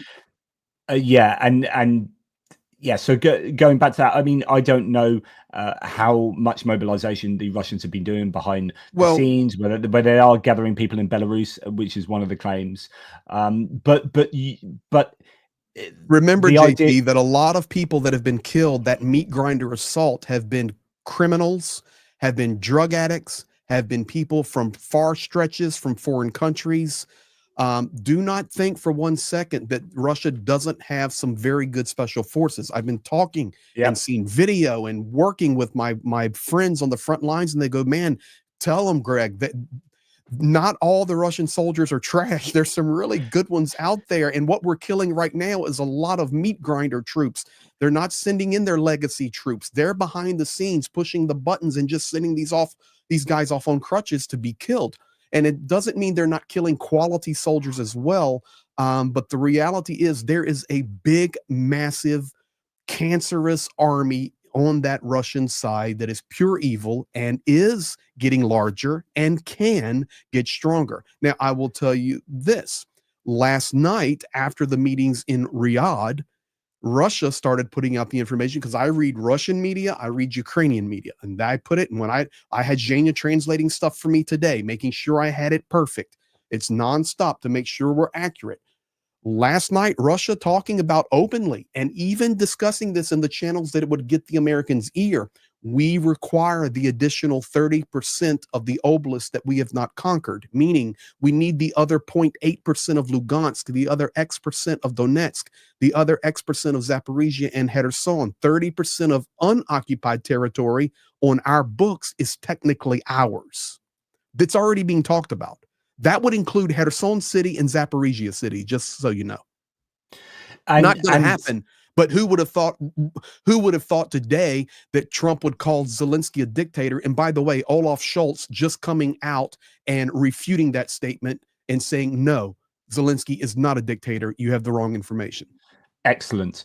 And yeah, this is added to intelligence reports saying that Putin still aims to occupy all of Ukraine. He's not interested in a peace deal, only faking negotiations. And that came out in NBC News. There was also that breaking news. This was obviously 20 hours ago, though. Russia opposes any peacekeeping forces from NATO countries in Ukraine. Well, if that's the case, just like that, the negotiations are dead. So, you know, yeah, there are lots to be thought. Lots to try and work out there, obviously. But going back to what Goose was saying, you know, it's those security guarantees, that are so important. You know, it doesn't matter how many forces the Russians have accumulated if the Ukraine are within NATO and therefore there's Article 5 relevance, then Russia won't attack. And if there are other, you know, equivalent security guarantees, then, you know, that's what they need. It's so important they get security guarantees. Otherwise, Russia will just attack again. Absolutely. Listen, I have been saying this, and I guess I have at least enough track record. 27 years working in Ukraine. 30 years ago, I started working in Russia, and so many connections. Johnny, you've been there, so I guess I have enough of a little bit of history there and experience there to make a statement. Russia's not quitting, ladies and gentlemen.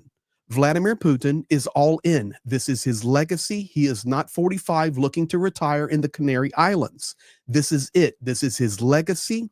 This is Kim Jong-un's legacy. This is the Iranian regime legacy. This is Xi Jinping legacy. And now we're looking to see, this is the Donald Trump legacy. That we're talking about people and leaders that strong are men, all in autocrat. strong men. Exactly. It's a different scenario, completely different scenario. Absolutely. Richard Demi, poor Doris, #free Doris. She does get a rough end of the stick. She's been beaten up so many times on the other side of the street, and she's had her house attacked. In my analogies, just consistently, I do feel sorry for Doris. Thanks so much, Richard. Papa Dutch, one of yours, Bink. This is happening after a rare earth deal got turned down by Zelensky. Some people are saying that I wanted to bring that out from Papa Dutch. That's the one I was talking about right there. You know, Zelensky didn't sign it. It's a very good point, and we need to pay attention to that. Once again, you're getting back to the resources. You go back to Riyadh yesterday, Vladimir Putin today stating, I translated it. It's on the video earlier. You guys can go watch it after the live stream. Putin saying, hey, we have economic partnerships, whether it's in minerals or oil or Arctic oil or space exploration. We're partners with the U.S. It's exactly what we're talking about here. Yeah, and so I was talking on another channel with people I went to Ukraine with in January, and someone saying, I think it was Benny, was saying, you know, do you think Trump's done this because of this or that? And I said, no, really, I think Trump is incredibly thin-skinned, and this is kind of revenge. So he wanted the deal signed. Zelensky didn't sign the deal. And then he said things in public last night, and Zelensky fact-checked him in public. This is that Truth Social post from Trump today was. I don't think it's any kind of 4D chess, or certainly not 4D chess. It's not even anything particularly strategic. This is Trump sounding off by being because he's angry because he was called out in public by Zelensky. That's that, and the deal as well. That deal didn't go through. He wanted that transactional money for helping. He wanted, you know, Doris was down on her knees, and he had helped her previously, but now he wants her purse. And the fact is, he's not getting a purse, and that's made him angry. Like, correct. I think we can read Trump in really simplistic terms. I really They're do. playing in the sandbox, man, like a 3-year-old. Yeah, I'm taking my toys and going home. Yeah. So Papa Dutch for you says, so now Trump wants to swindle it out of Putin. Yeah. Alpha Chad Games, thank you. Ukraine is a European problem that needs a European solution. Please, can we all tell Trump and the US to politely go away after he ruins us all, Europe all in. So here's obviously a European viewer, just really strong on, and this is what you get, rally around a flag. Now, the problem is for the US is they will realize somewhere down the line, you know, when they want to trigger Article 5 in NATO, and they're the only country that's ever done that, and Denmark came to their aid, and the UK came to their aid. We went to Afghanistan and we supported the US when they called for us after 9/11, right? At some point, the US is going to need help because they can't do it alone in this world. And at the moment, Trump is burning his bridges. He doesn't value alliances because he sees everything as a zero-sum game, which is like, well, you know, if you guys are in trouble, that means we're doing well, and if you guys are doing well, that means we're doing badly. So even with if that's how you interpret every single bilateral relationship, then you can't compute alliances, which is a positive-sum game, which is both you and I can do well. Like, if we work together in an alliance, we can all benefit here. He doesn't see the world in that way. And as soon as you don't see the world in that way, everything just becomes a zero-sum game. And you will just be looking transactionally at every single interaction in the world and wanting some material gain as soon as possible out of whatever you do. There's no long-term strategizing. There's no understanding that you're working in an alliance with others. And at some point, you might call on that alliance for your benefit in 10 years' time. Al Yorkie with a great comment in my chat. You don't have to try to find it. There's a lot of chat going on. Trump is always transactional, and that's what we're seeing. Now, I'll tell you this. You know, I'm going to give you some more. We'll talk about Cheryl's comment in 1 second. Let me just give you some more from inside Ukraine right now. Yep. And they're rolling now, buddy. You know what? You do not want to get Ukrainians angered and rallying. Do you remember early in the war with the farmers taking their tractors out in the fields and dragging the Russian tanks off? Yeah. And people defending themselves with Molotov cocktails from homemade liquor that they got in the villages? Yeah. Yeah. This is where we're going to get to again, because now, okay, so Ukraine has kind of been lulled to sleep in this war a little bit because of just the longevity of it and the weariness of the air alarms every day and all of this. But this will wake up that sleeping beast. I'm telling you, and beast, I mean in a positive connotation, because these Ukrainians, you're playing in their home field, you're playing on their home turf, and it's like this. This is coming out right now from a Ukrainian. It said Trump called Zelensky a dictator without elections. Better hurry up because he'll be left without a Ukraine. And he says the same person who is calling Zelensky a dictator has members of his own party wanting to make his birthday a federal holiday. Yeah. Isn't that the pot calling the kettle black? I was saying that earlier to my partner's daughter, and yeah, just saying exactly that. Like, if you want to understand how much of a kind of dictatorship this looks like in America, a kind of wannabe dictatorship, you've got Republicans, certain Republicans, the MAGA Republicans, are fawning over Trump. They want to rename a bay, don't they? Donald Trump Bay or something, and to have a public holiday in his name. It's like that. It just makes me just feel really uncomfortable. I mean, French President Emmanuel Macron coming out 3 minutes ago. France will take full responsibility for peace and security in Europe. I am the guarantor. We support Ukraine. French President Emmanuel Macron. Good. So it does sound like, I mean, it looks like we are seeing the pieces on the chessboard align, and you know, some pieces are changing their color, but yeah, we are people are taking sides, it seems. Now, it's interesting to me, like, I think one thing we should always keep half an eye on, Greg, is what the Russian propagandists are saying. And if the Russian propagandists are absolutely loving what Trump is doing, and you're now starting to see lots of Trump paraphernalia being sold in Russia, then my guess is that he's probably doing things that the Russians quite like. When you know, Julia Davis from Russian Media Monitor, who's always worth following, the US is doing Russia's work, says ecstatic propagandists. Putin's mouthpieces are in a lather of excitement over the US administration's willingness to make a deal to their liking. And she's written a report in CEPA, but also you can go and check her writing in the Daily Beast and her work on Russian Media Monitor, where she translates all of the propagandists. It's incredibly worrying. I mean, this is a revealing thread by Chris Owicki that looks at these TV presenters and all the things they are saying as a result of JD Vance's Munich security conference speech, of Donald Trump's speech, etc., etc. So, you know, it's listen to the Russians, and if they're saying, yeah, this is awesome, then it's probably not good. But that's my tuppence. Cheryl says correctly, the biggest problems are: 1, Ukraine need Patriot missiles; 2, Musk is back in control of Starlinks in the military; yep; 3, sanctions relief. This is, I said before Trump even came to power, that my big worry about Trump is he would lift economic sanctions. That is almost as big or maybe bigger than not giving military aid, because I think Europe can step up largely in military aid, though not entirely, and you have to worry about things like Patriot interceptors. But then will America turn down? And actually, I've got something I want to speak to you about in a second, Greg. Will the US turn down sales of Patriot missiles, even if Trump doesn't want to support Ukraine? Will he screw over his business concerns? But lifting sanctions, no one can replace that. The American sanctions and what the Treasury Department can do is insanely important, and that's my big worry. My question to you, Greg, is that do you think that the military industrial concern, and I've never wanted to be one particularly supportive of the MIC outside of like being at war, where I'm like, oh, actually they're pretty important. Do you think Trump might start getting lobbied because the the share values of some of the American concerns have started dropping and the European ones have started going really up? So that's interesting. If they're now starting to say, look, if you push Europe away too much, they are just going to consistently invest in their own defense and military industrial complex, and they won't be buying stuff off the US, and we are going to lose sales. Do you think the US could get pushback from either those corporations, those entities themselves, or their politicians lobbying on behalf of the entities that exist in their districts?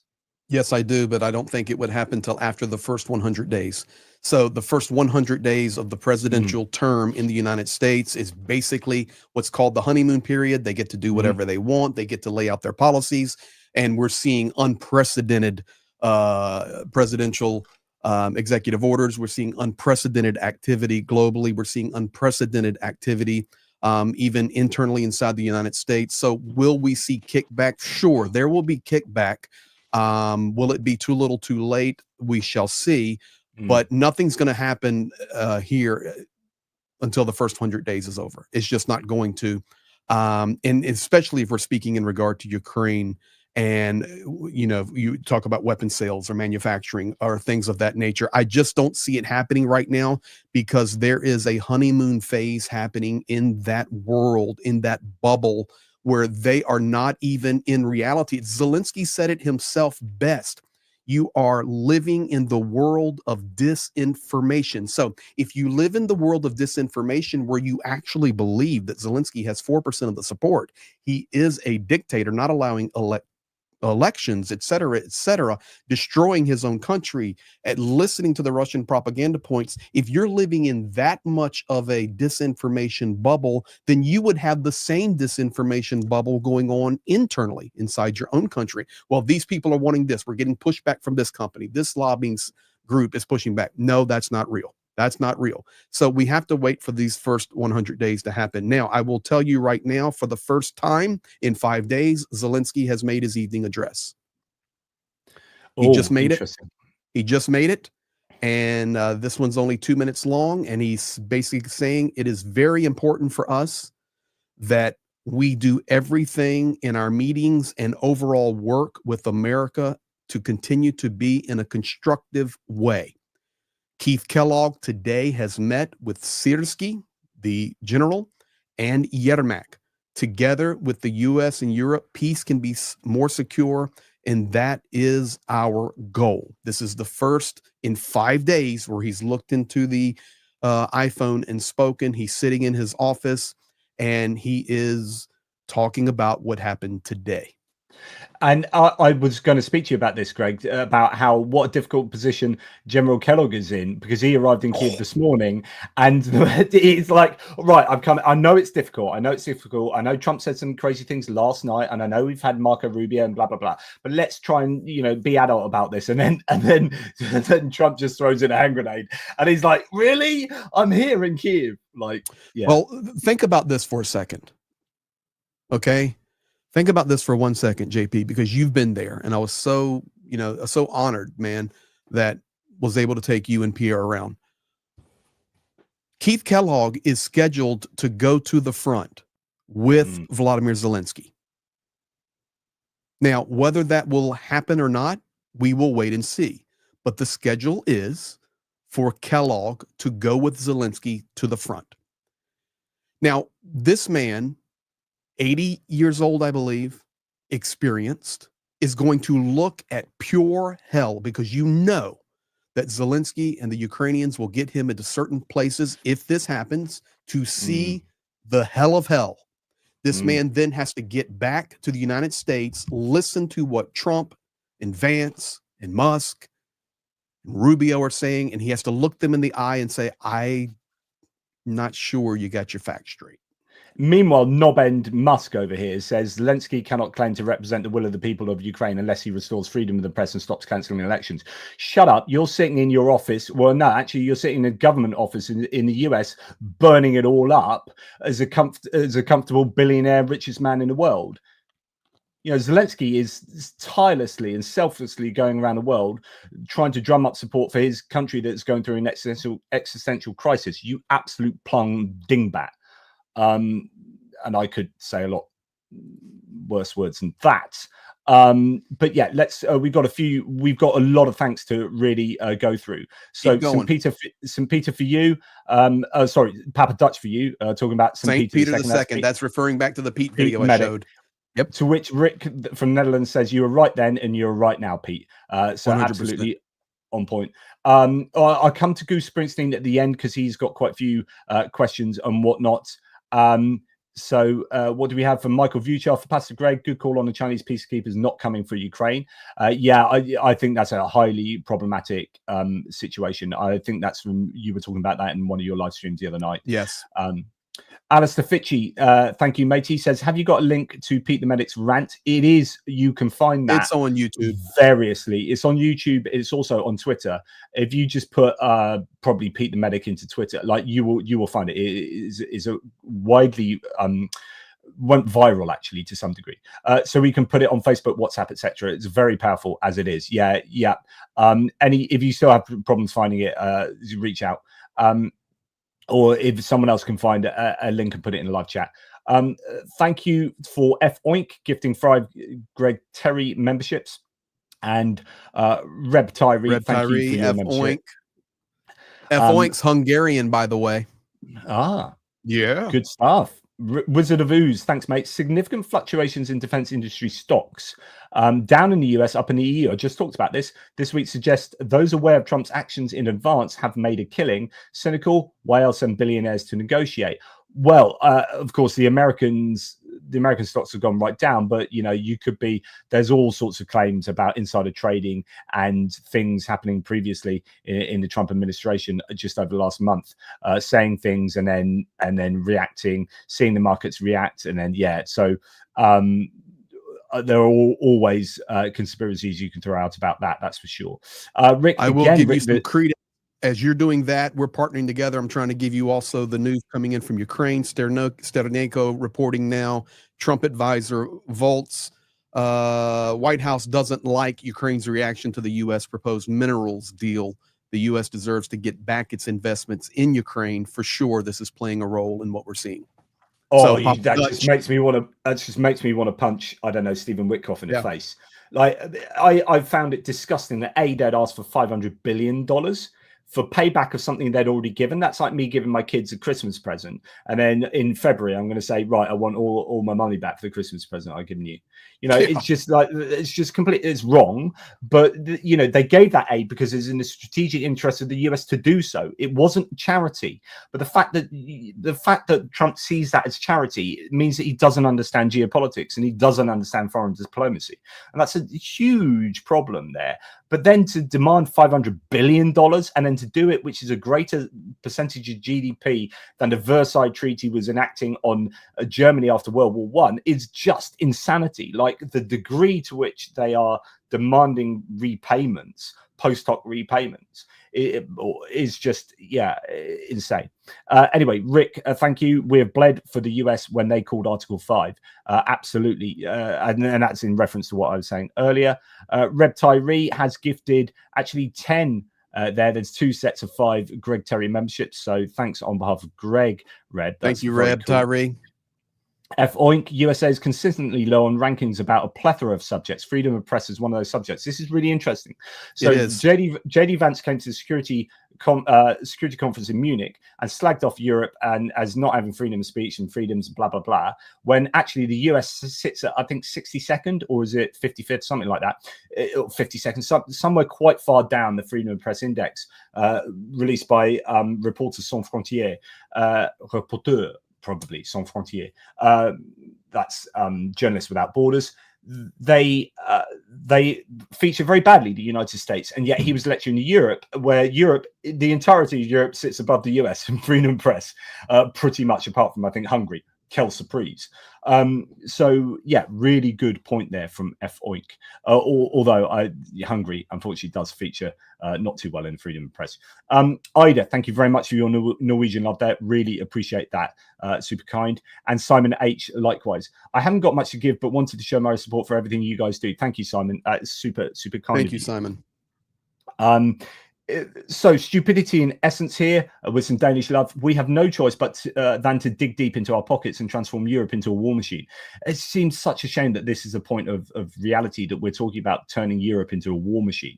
But actually, that's where we're at. And you're absolutely right. Can we do it in time for Ukraine to win? That's a big question. In fact, the Danish are leading the way. Mette Frederiksen has been incredibly strong in support of Ukraine. She's also expanded the expenditure that the Danish are putting into their defense as well. Remember, the Danish are already one of the best in terms of percentage of GDP that they give to Ukraine in military assistance and other assistance. The Danish really are leading by example. They got rid of every single one of their howitzers. They said, we don't need them. We would only be using against Russia. Ukraine are fighting against Russia, so let's give them all to Ukraine. And they did so. So Denmark absolutely leading by example. But yeah, Europe needs to be thinking in terms of spending money on defense and not on, unfortunately, other things. And that's the problem. How do you sell that to your public? The European nations have to sell that to the public at a time when there is a rise of radical populism that will not want them to be spending on defense. So this is going to be a hard sell for Europe. I'm reading. I'm It's going to be a very hard sell for Europe because I'm reading the Russian news right now, and after Trump's tweet, they're using that or his message, whatever, that we've dissected earlier. Peskov is coming out now saying that Russia and the United States have agreed to immediately begin preparations for a meeting between Putin and Trump. Now, I know it's Peskov. Oh, yeah, I knew that. I know it's Peskov, but regardless, we're seeing a lot of things happen right now. It will happen. It will happen. Yeah, this is going to happen, and it's being reported right now by Dmitry Peskov, Russian, because yesterday in Riyadh, there were no further meetings established. There was no timetable. Sub teams would be working, but as far as the next scheduled meeting, and in the future, we could look at having a Trump-Putin meeting.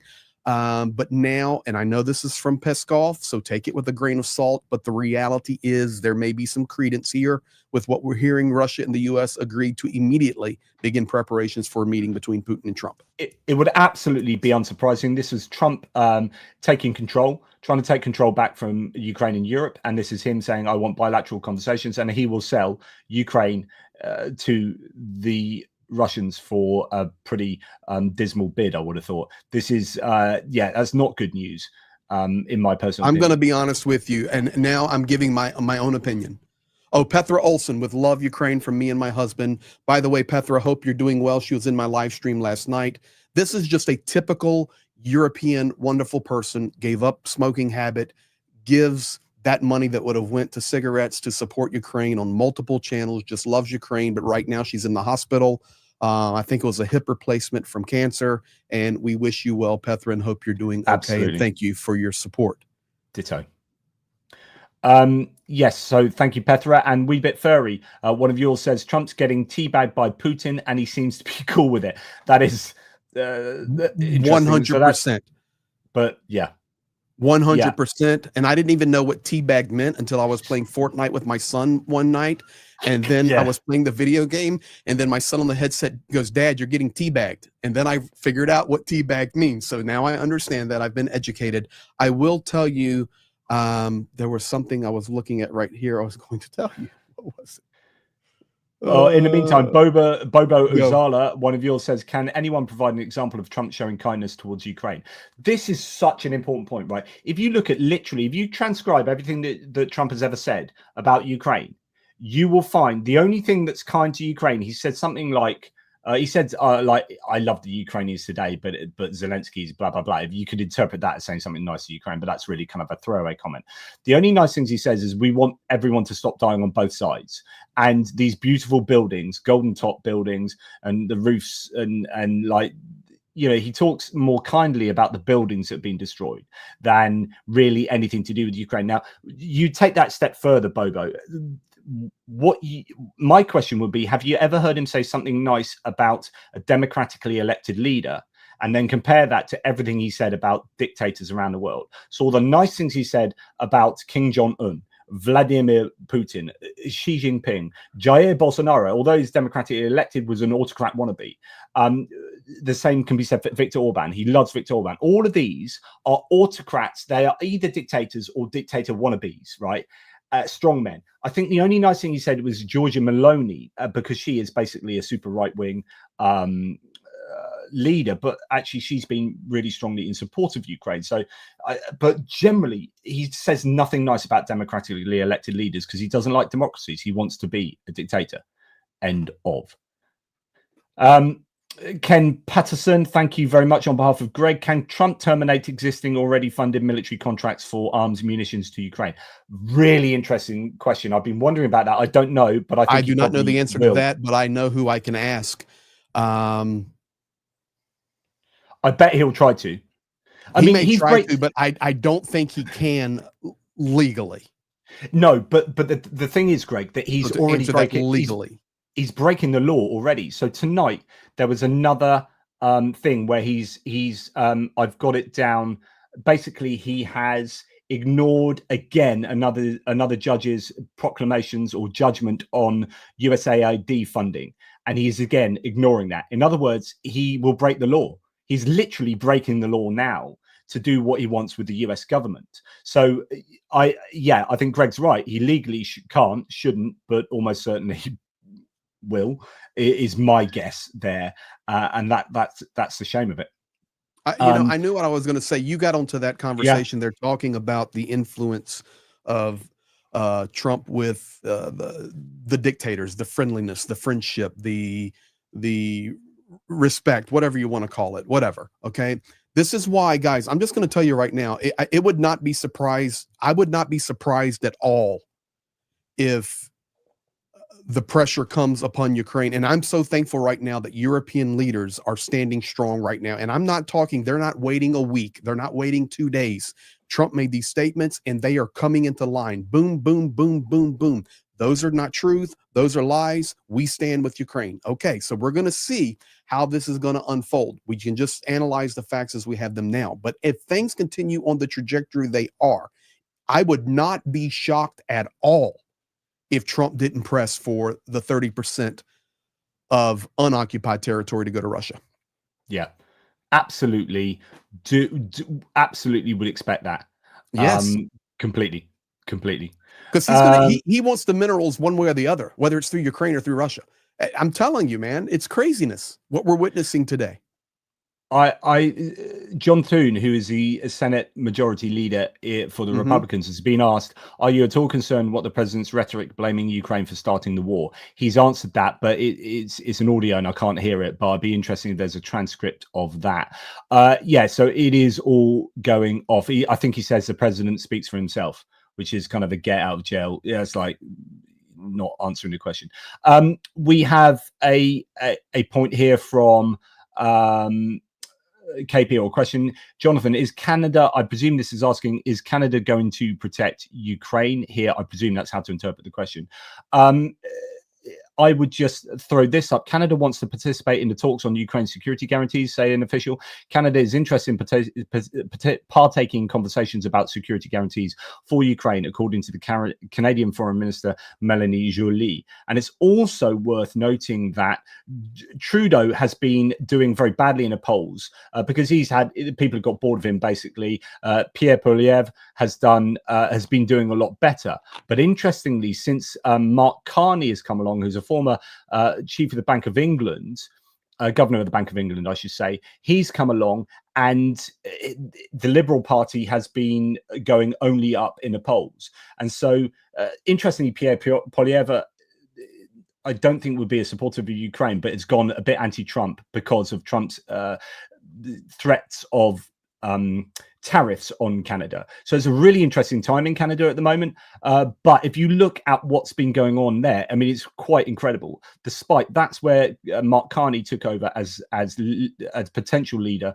I don't think he definitely is yet. I think it's either him or Chrystia Freeland. But I mean, that's incredible. And you could get like what could be one of the greatest comebacks of all time in political history of, Justin Trudeau being in a lot of trouble and then suddenly Mark Carney taking over. And I think Mark Carney would be good, I think, in principle for Ukraine. I haven't heard him too much on Ukraine, but I think, Canada are certainly supportive of Ukraine. And I think, again, this would give them an opportunity to differentiate themselves from the United States, which is something they want to do at the moment as well.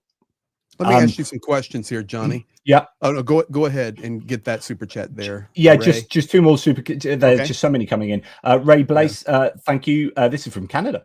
Thank you, Greg. We cannot take this sitting down. This is far past an angry letter. Maybe that's a bit of Canadian understatement there. Thank you, Ray. And Rick, thanks for an amazing job, mods. So thanking the mods there. Yeah. We have Taryn McKeege here. So I do not believe there is enough support in the US to turn Trump's position. If I'm going to fight Trump, am I going to fight him about Ukraine, or am I going to fight him gutting of my government? Yeah, and I think it's about all of that. So if there's a movement in the US, I mean, we saw on President's Day that many cities around the US already had some big turnouts, big crowds of protest. I wonder whether you're going to start getting some mobilization of people on the ground to show their dissent for the government. I don't think they'll do it over Ukraine, but they're more likely to do it on the gutting of the government. And you can agree that the government needed reform, but the way he was gone about doing it and using a billionaire oligarch who's the richest man in the world doesn't need any of that money to go in and cut money often for the poorest of people in society, I think is pretty egregious. So I think you're likely to get more of a kickback against that. But thanks, Darren. Maybe really I'm that. naive, JP, and I'm not an economics guy, but I just still can't even understand how Elon Musk can have the place that he has and the position that he has with his connectivity to international business. I even for one ethics moment, how does he have the right? I mean, he wants to go into Fort Knox. He wants to go on the New York Stock Exchange. He wants to go into every office. He wants to see every file. How does this person get? Have you seen Elon Musk's response to a question about that? No, I've not, because I don't want to see his face. Absolutely stunning. Okay. Musk, Trump. I'm going to see basically someone, I think it was Jonathan, what's his name, from Axios, asked him in a presser just recently, last 24 hours, asked him, do you not think there's a conflict of interest that now that he's going into like NASA or into these places where he's got all these contracts and he's going to do here it is. Yes, here it is. So I've got it. I'm going to have to remove that and represent it. Hey, Mertzy, I see you there in the chat. Huge conflict of interest. Absolutely. My Pennsylvanian brother. Hope you're staying warm. Okay, this is absolutely incredible. Listen to this, mate. All right. And it's the answer that Trump has. President, given your concerns about corruption, you said that if there were any conflicts of interest with Elon Musk, you wouldn't let him anywhere near it. That's right. Doge and SpaceX employees are now working directly at the Federal Aviation Administration and the Defense Department, agencies that have billions of dollars in contracts with Musk's companies or that directly regulate his companies. How is that not a conflict of interest? Well, I mean, I'm just hearing about it. And if there is, and he told me before I told him. He said, I'm just hearing about it. I'm just hearing about it. How can you not have foreseen that? What planet are you freaking on, man? I'm just hearing about it. Literally, you've told me that Musk might have a conflict of interest. This is utterly insane. How is that not a conflict? Let's listen to the rest of it, though. I'm just hearing about it. And if there is, and he told me before I told him, but obviously I will not let there be any conflict of interest. He's done an amazing job. They've revealed, in fact, he's going to be on tonight, a big show called Sean Hannity at 9 o'clock. And so on and blah, blah, blah. But it's just incredible. He's like, so the answer But the proof's in the pudding, JP. The proof's in the pudding. Yeah, he's like, well, it won't be a conflict of interest because he's told me it's not a conflict of interest. Really? Is that okay? That's all right then. Hitler, did you murder anyone? No, I didn't. No. Oh, that's all right then. I'll let you off because Hitler told me he was a good bloke. You know, just is well, this is the Russian narrative. This is the Russian narrative. We are liberating Ukraine from the Nazi fascist Kiev regime. That's the talking point. We are liberating, and you've personally seen the liberation. It is evil what we are witnessing, and unfortunately, nothing, and I know you've had those famous JP rants in the past when I used to watch you, and that was before we even had a friendship, and I would get a good laugh at you as you were ranting. But the fact is, if you think you can predict what's going to happen tomorrow, good luck. We had no idea today that we would wake up, see this kind of information unfolding. I knew there would probably be a response from Putin. That was my focus today for my daily video, translated a little bit of that so people could understand. Maybe Zelensky would make a response. Maybe Trump would say something, put it all out there in regard to Ukraine. Little did we know that all of this would unfold. And basically, we're seeing a major landmark day in this war in Ukraine today, you know, basically 5 days before the 3rd year anniversary. It's unbelievable what we're seeing. I thought you'd like a biblical reference, my good pastor friend. Yes. So now it's David versus Goliath and another Goliath. Okay, That's so let me just, all right. everybody, let me just tell you something about that. Alexander Sherba, you're telling the exact truth, because when David went to fight Goliath, he went down to the creek. And don't anybody, especially in Johnny's crowd out there, you guys just hang with me for a second, okay? Get me back on the big screen, Johnny. Get me back on the big screen. Listen, when David went to fight Goliath, he went down to the stream and he got 5 smooth stones and he put them in his satchel and he had his sling and he went out to fight Goliath, and it only took 1 smooth stone. But why did he have an additional 4? Because if you look at biblical documentation, Goliath had 4 other brothers and David was ready for them. So if we've got Putin and we've got to deal with other giants, whether it be a Xi Jinping or a Kim Jong-un or a Donald J. Trump, there are more rocks in the bag. Let's just stand solid. Good on you, mate. Good on you. Love Couldn't it. help it. But that's the truth, man. Yeah. But he had 5 smooth stones. But it's just the point that people now genuinely see the US as adversaries, and that's just unconscionable to think that. And there's a famous Mitchell and Webb comedy sketch where these 2 Nazis are in a bunker, and one SS Gestapo guys, and one goes to the other. Yeah, I've been looking at our uniform, and we've got a skull on our caps and crossbones, and are we the baddies?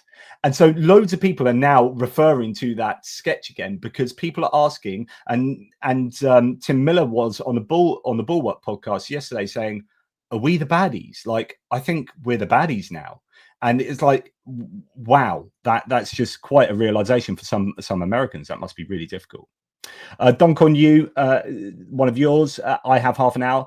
I have a half hour. So one of my great moderators, and dude, a massive supporter of Ukraine. Thank you, Dunk. Yeah, big time. And Papa Dutch for you folks. What happens when Keith Kellogg gets back to Washington? That's in. Do they put him in a box? I just think he'll be sidelined. Yeah, personally. Let me ask you a couple of questions here because I'm getting in some other information. So let's play a little game here at JP, and everybody can listen. This is interesting.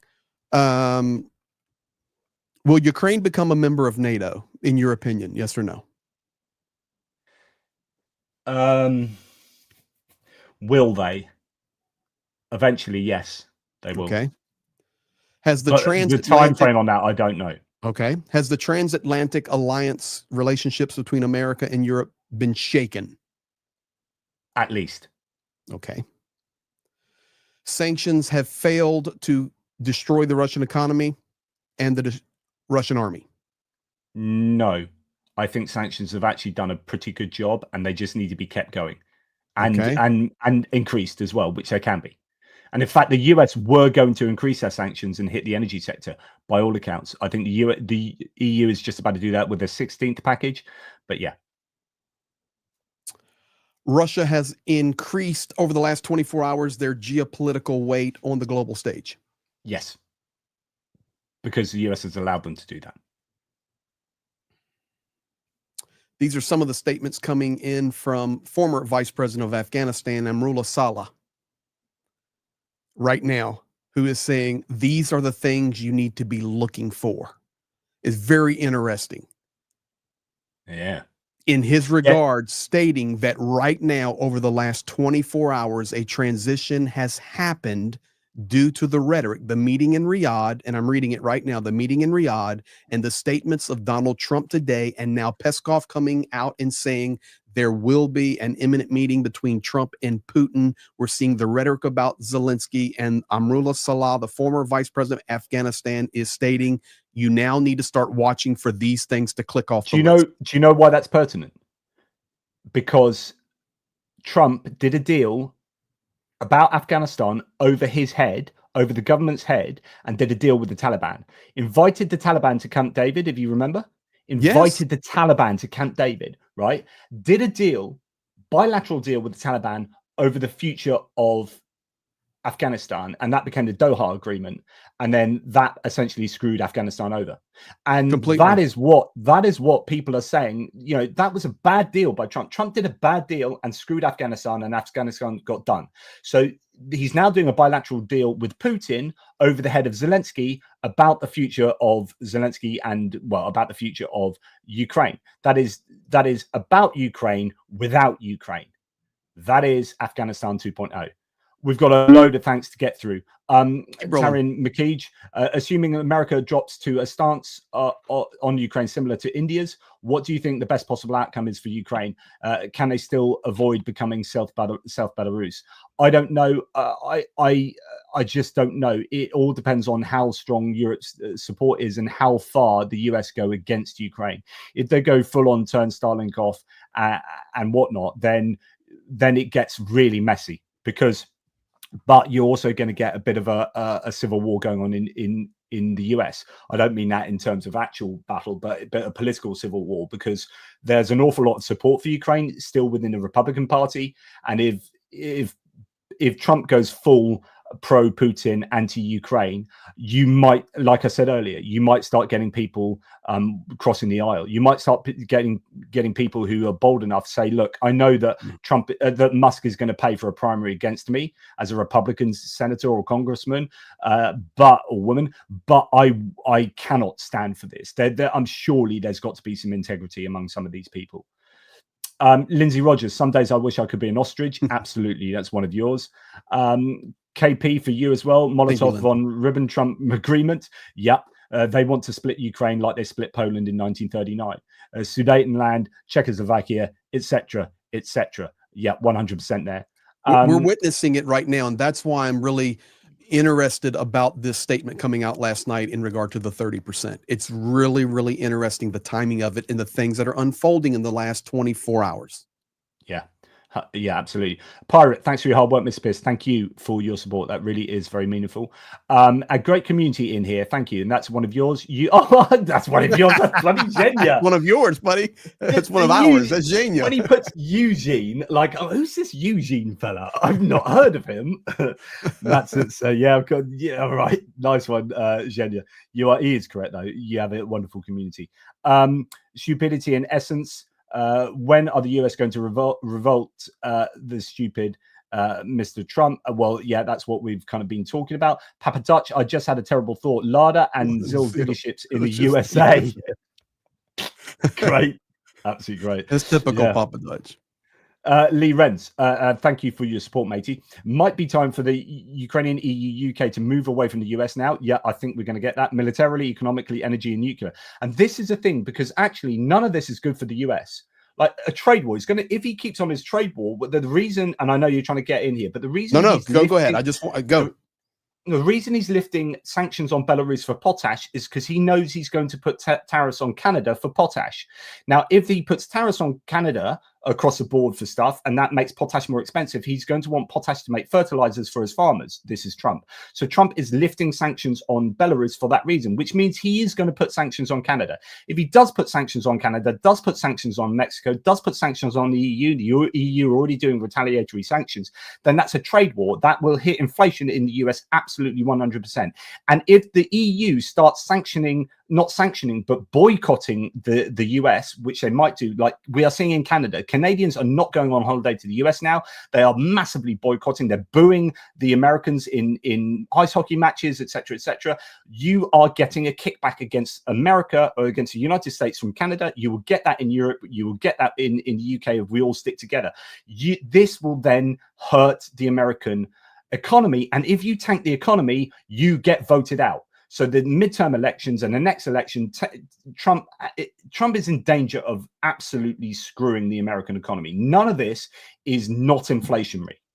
And so there's your problem. So yeah, we could then get together and work militarily, economically on energy and nuclear. Sad to say that it's better to spread the risk among the other now less bad actors. What a shame it's come to this. Absolutely agree. Let's now listen, and it's perfect timing for that question right there.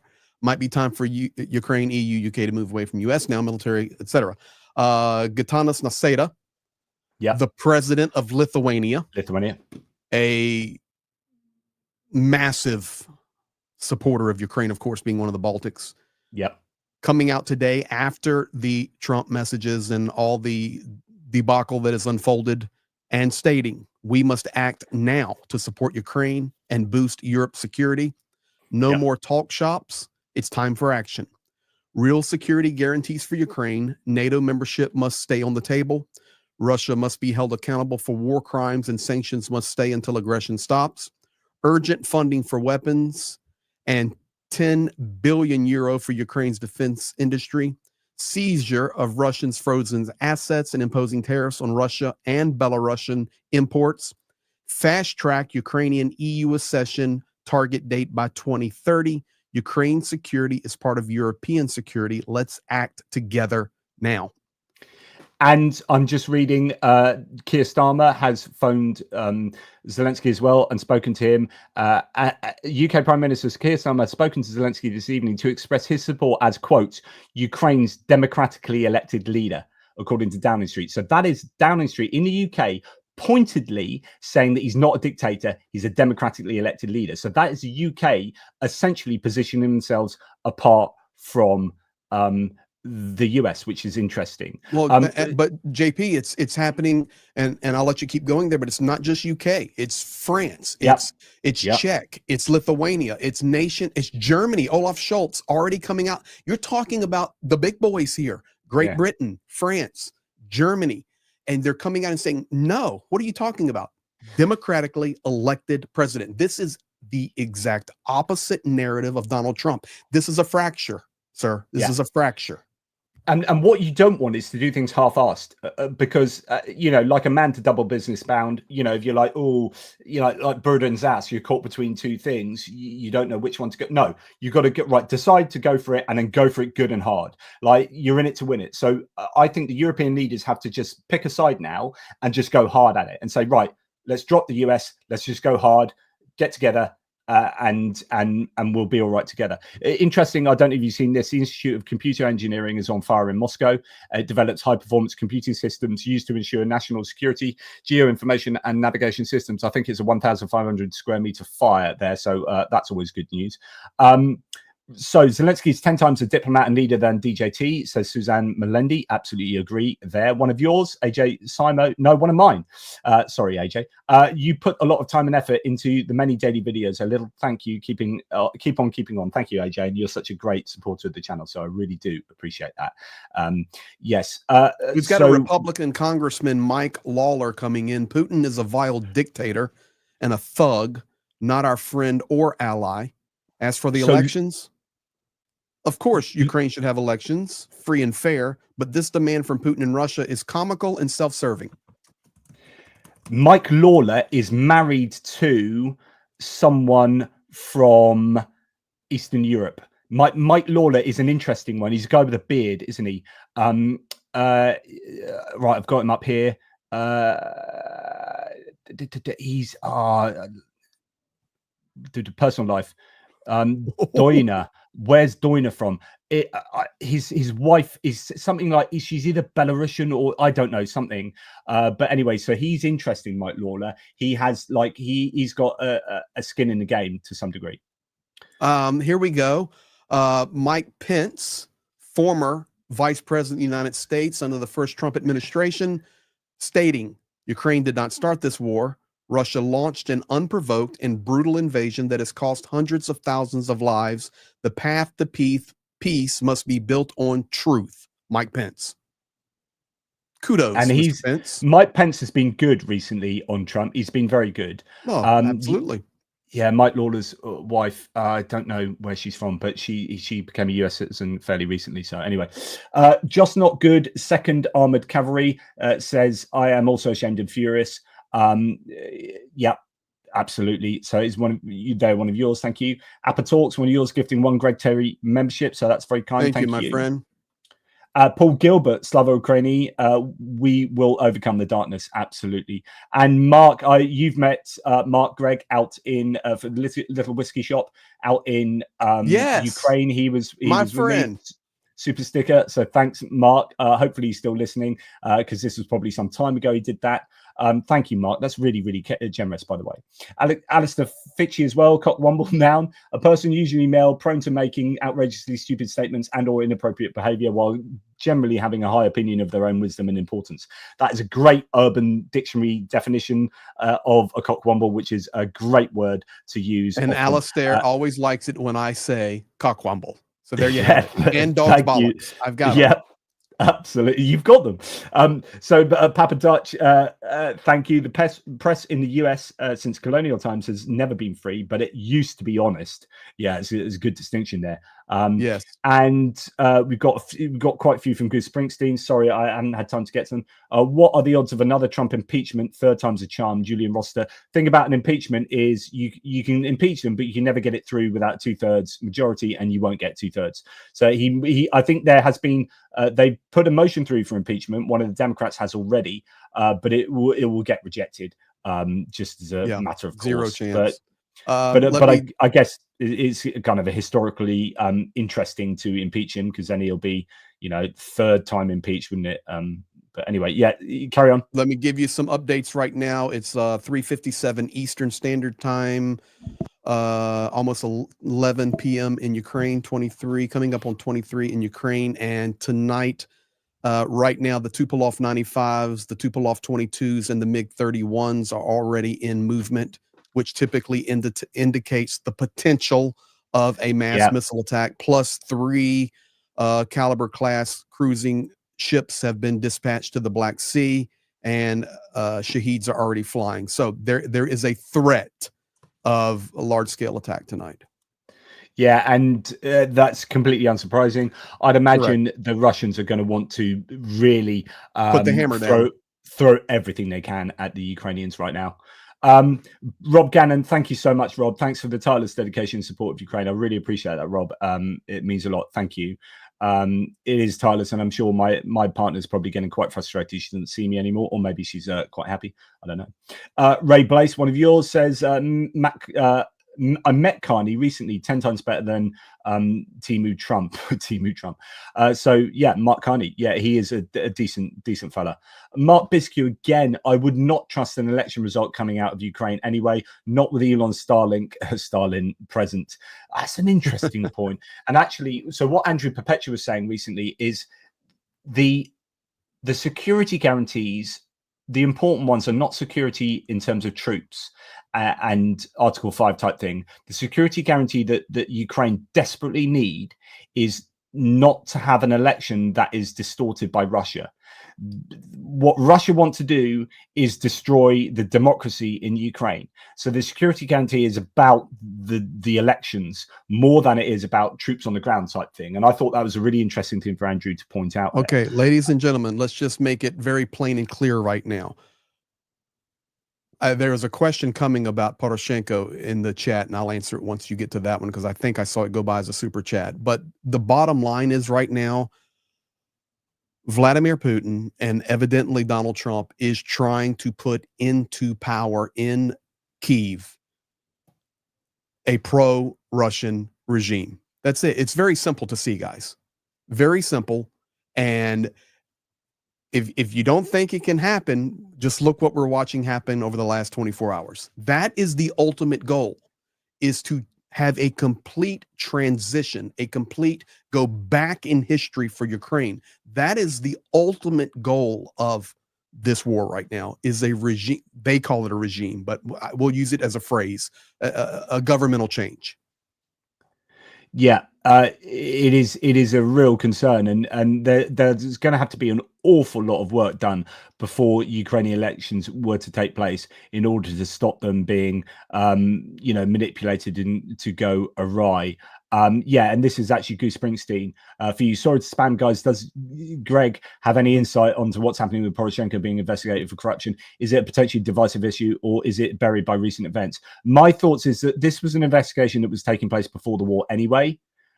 So it is a continuation of something that previously existed. Now, you can interpret this as being a bit of political gamesmanship from Zelensky and his party, maybe. But technically, if it was an investigation that was taking place before, at some point it needs to continue. And even though they're at war, it's not to stop an investigation into someone, especially if that involves them making money off coal mines in Luhansk or chocolate factories in Russia is some of the accusations. So I think you could probably read it in both ways, to be honest. But yeah, I can tell you right now, and I agree with JP there. So Poroshenko, the former president of Ukraine, he's also called the Tsar Shokolad, meaning chocolate king. the big Ukrainian chocolate company, Roshin. You see that in the middle of his name there, Roshin, and that's the chocolate company. Is this really a big deal on the Ukrainian radar right now? No. Was it? It was moving up in the news where there was discussion about it, but you have to understand something. And I just returned from Ukraine, and it's really strange because over my last couple of weeks being there, I was actually talking to a lot of people in very high-ranking positions who were even formerly in the Poroshenko administration, people who have formerly met Donald Trump. I'm talking general staff level for Ukraine, meeting with them, having dinner with them, and getting all the inside information. And whether it's Zelensky, Klitschko, Poroshenko, or others, there is internal struggles politically. That's no different that would happen in any of your countries. But when you're in a war-torn country, then it gets highlighted and accentuated. But there is one fact I can tell you about Peter Poroshenko. This is a fact. That man has donated more personal money to fight for Ukraine and to supply the Ukrainian army than any other Ukrainian person, period. Yeah. So he has Put that in your definitely pipe and smoke supported. it. Exactly. Yeah, he's supported a lot of drones, a lot of vehicles. It's not even close. Yeah, and that's why it's complicated. And it is very complicated, and Poroshenko still has a lot of support inside Ukraine. Yeah. I love this from your guy KP, or I don't know, guy or woman. Jonathan, can I get some investment advice on how to invest in Pitchfork futures? It could be the time where we're going to have to crack open the pitchforks and start going for it.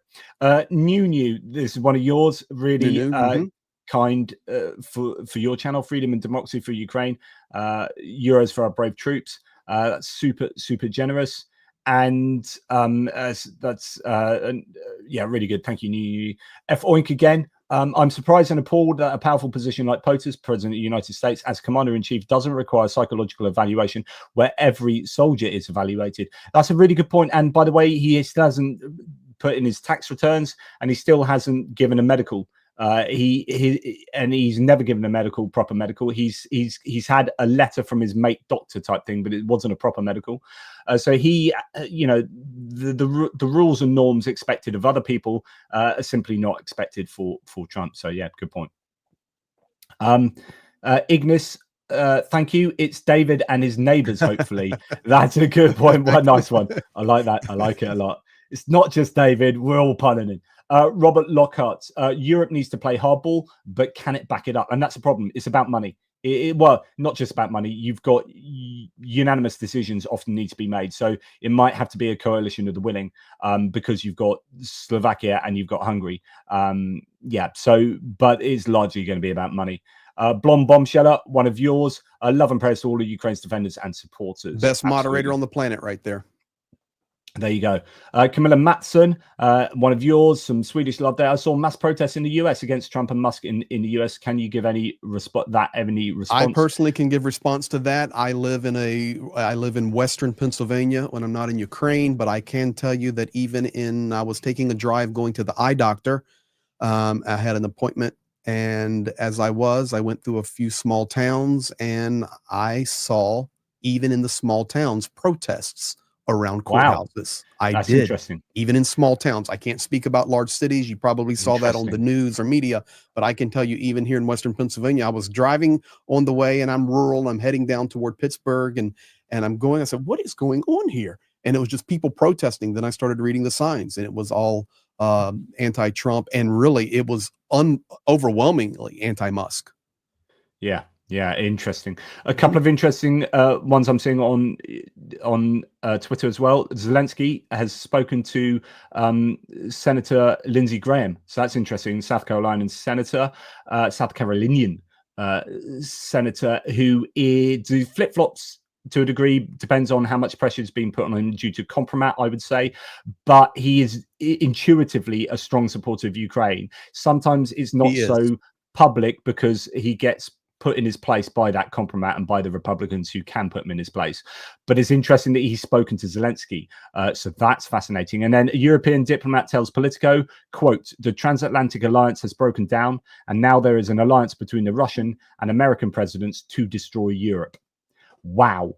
If that's genuinely what European politicians are thinking or diplomats are thinking, that is terrible. So the thought is that America is trying to destroy Europe. Let me ask you a question, Johnny. Do it. Do it. Trump comes out, makes this ridiculous statement, rocks the world. Vance then doubles down on it and tells Zelensky, if you even think about smearing more mud, it will be bad for you. Okay. And we know all the accusations there that are found. We've been talking about it for 2 hours. But if you want to lend any credence, just use your noodle. And I know you've got a big one. Use your noodle. How instantly are European leaders, Great Britain, France, Germany, Czech, Baltic nations, immediately responding 100% opposite of what Donald J. Trump said. It wasn't we waited, we're afraid, we need to call America, we need to have no, it was instant, basically within hours, bold statements. So we are seeing a fracture. Yeah. And do you know what? Fascinating. I don't know if this is true, but I'm reading now Hegseth, Pete Hegseth in charge of DOD, weakens America by cutting 35% of the Pentagon budget. Defense 8%. 8% over the next 5 years. Yes, so while calling for the European Union to increase their defense budget, we're decreasing. Yes, I saw that, and it's happening right in front of our eyes. Yeah, he's ordered senior leaders at the Pentagon and throughout the US military to develop plans for cutting 8% from the defense budget in each of the next 5 years. There is no will to confront China, just to sell out America, fake patriots, says this person. This is fascinating. Now, I do wonder, and I was speaking to the guys earlier about this, about whether DOD, career like military people, are going to push back. I'm not talking about military coup, but like if you start getting some serious public reprimands from people in the military fraternity, if you like, I wonder, because if I was like Rear Admiral, whatever, or, you know, whichever military person, I'm like, right, we're being cut, but we've got more demands on the military than ever before because of China and Ukraine. And we feel, because this is what we've been doing all our lives, we feel strongly for Ukraine. What do we feel about what's going on? What do we feel about what Donald Trump is deciding? What do we feel about Pete Hegseth going around not really knowing what he's talking about, because doesn't have the requisite knowledge and theoretical knowledge about how to run a military and strategies and geopolitical strategies? What do we feel about this? And I just would imagine that there will be many in the DOD who are absolutely hopping with fury at the moment.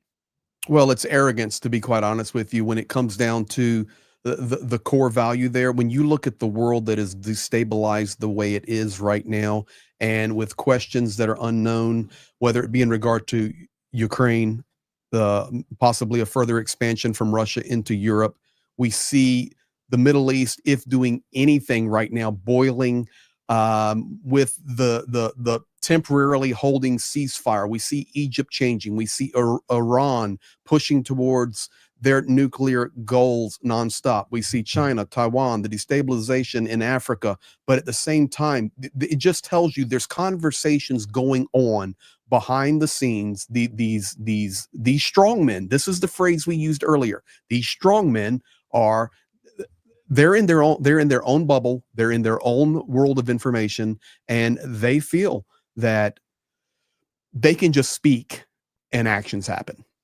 And we're seeing a huge transition today, man. This is a historical day, and I'm not overblowing it. I think there's been 4, 5, or 6 historical days that have turned in this war, and this is up there, man. This may be, other than the initial day of the invasion, Ukraine's first counteroffensive that was massively important and massively successful. This is up there. This is a huge 24 hours that have happened if we take it back to Riyadh. And Rubio sitting down with Lavrov, and now we just see the cards starting to fall. What I am going to be interested to see, this is going to be interesting, and I'm giving everybody some homework to watch for. I'll put out a video. I'm sure JP will put out 37 videos, but the reality is Zelensky tonight, just a few minutes ago, messaging out, he says, tomorrow I will be with Keith Kellogg. So today, Yermak was with him and Sirsky. But Zelensky right now saying tomorrow is my day with Kellogg. And I'll tell you what, the timing for that is good. The timing for that is good. So he was with Yermak and Sirsky today when all of this information is unfolding and the cards are falling.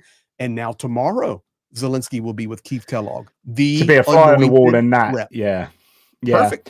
Okay. It's interesting that some people are calling for, like, talking about military equipment orders and whatnot and expenditure. Some people are calling on Finland to drop their F-35 orders. Some people have been calling for Canada to drop their F-35 orders. Canada was sort of interested in the Gripen.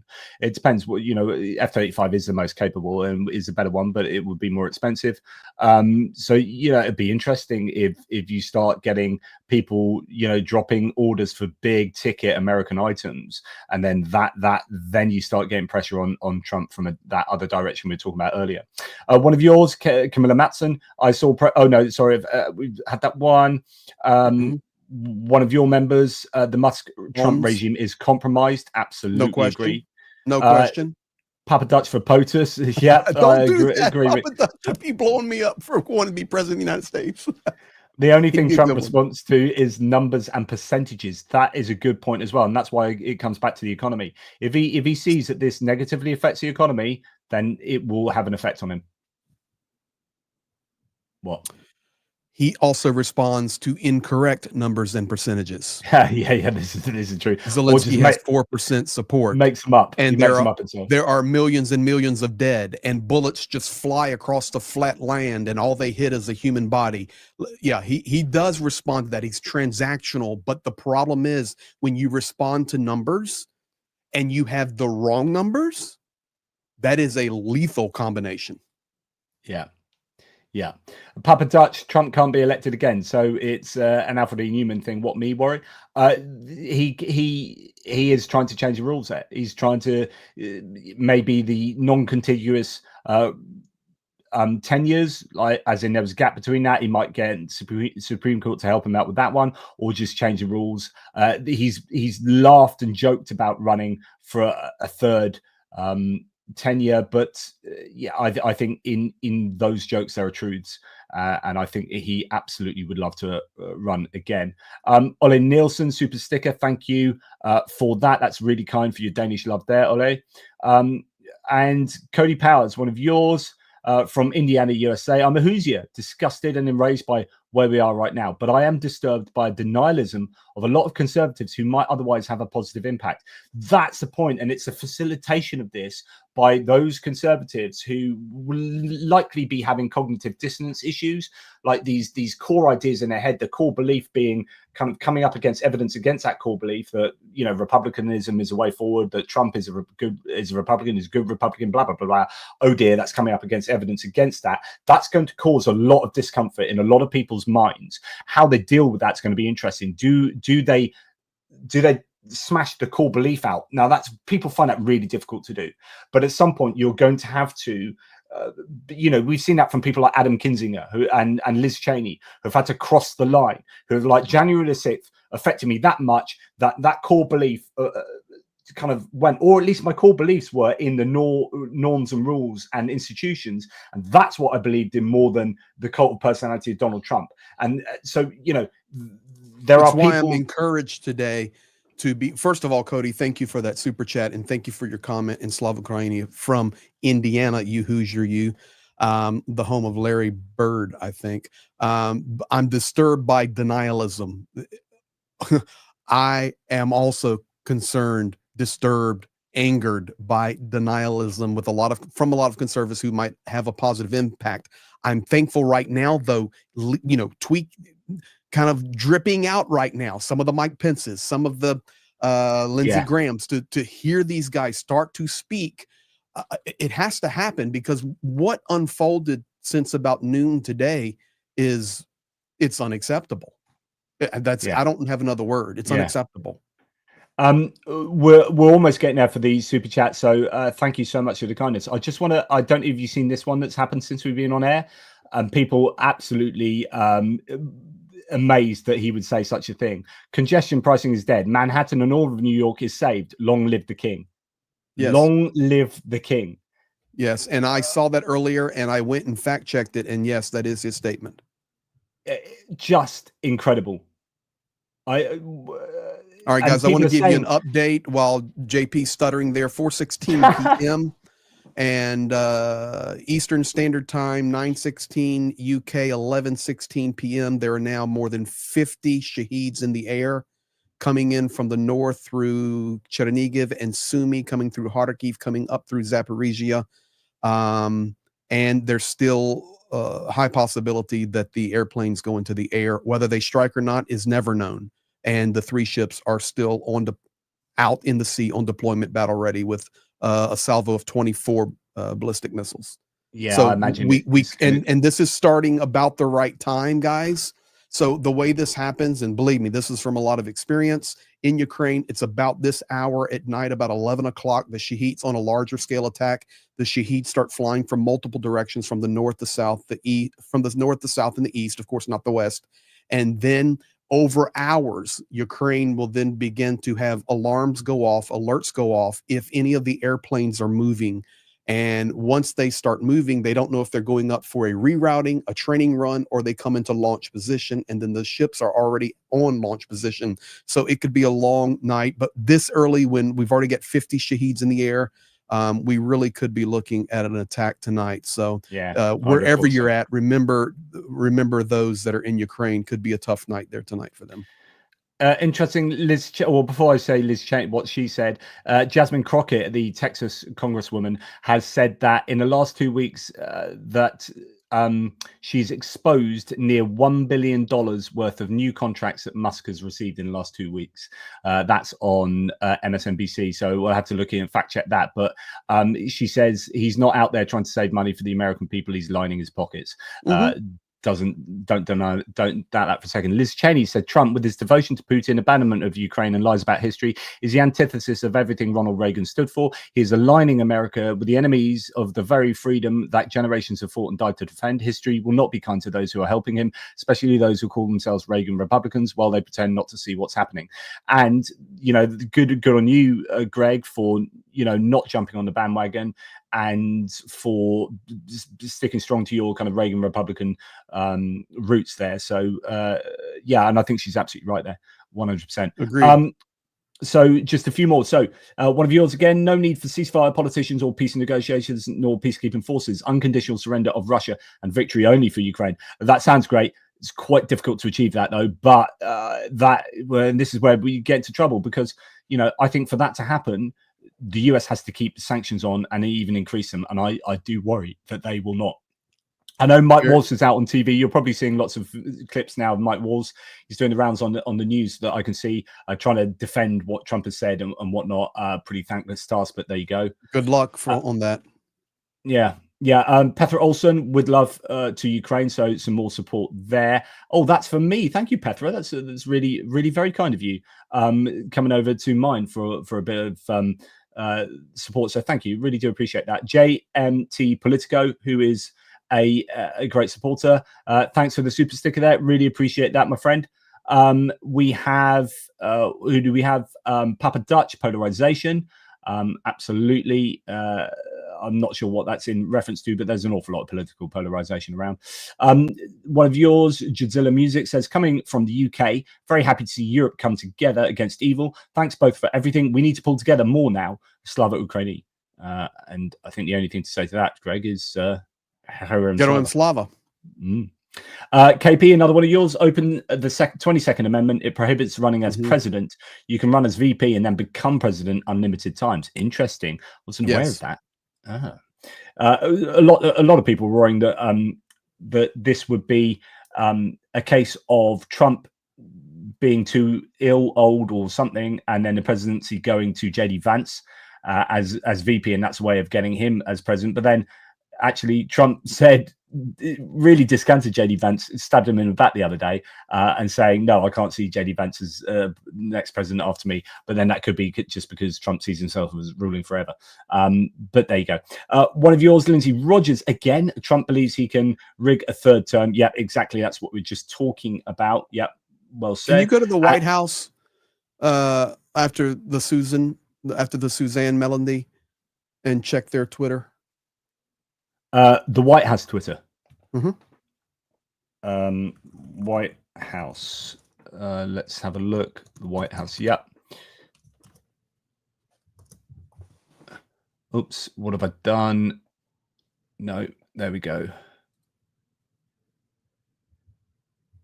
Okay. Yep. So you want me to bring that up? Is it there for real? The congestion pricing is dead, but now it's tweeted from the White House and not just from Trump's personal. Yes, it's there, White House.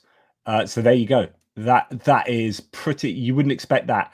This is, some people have been saying that okay, there it is. That he's going back to being a monarch, and you know, the whole like Boston Tea Party. Lots of talk about this, but as a way of like insulting Trump for like being dictatorial and monarchistic.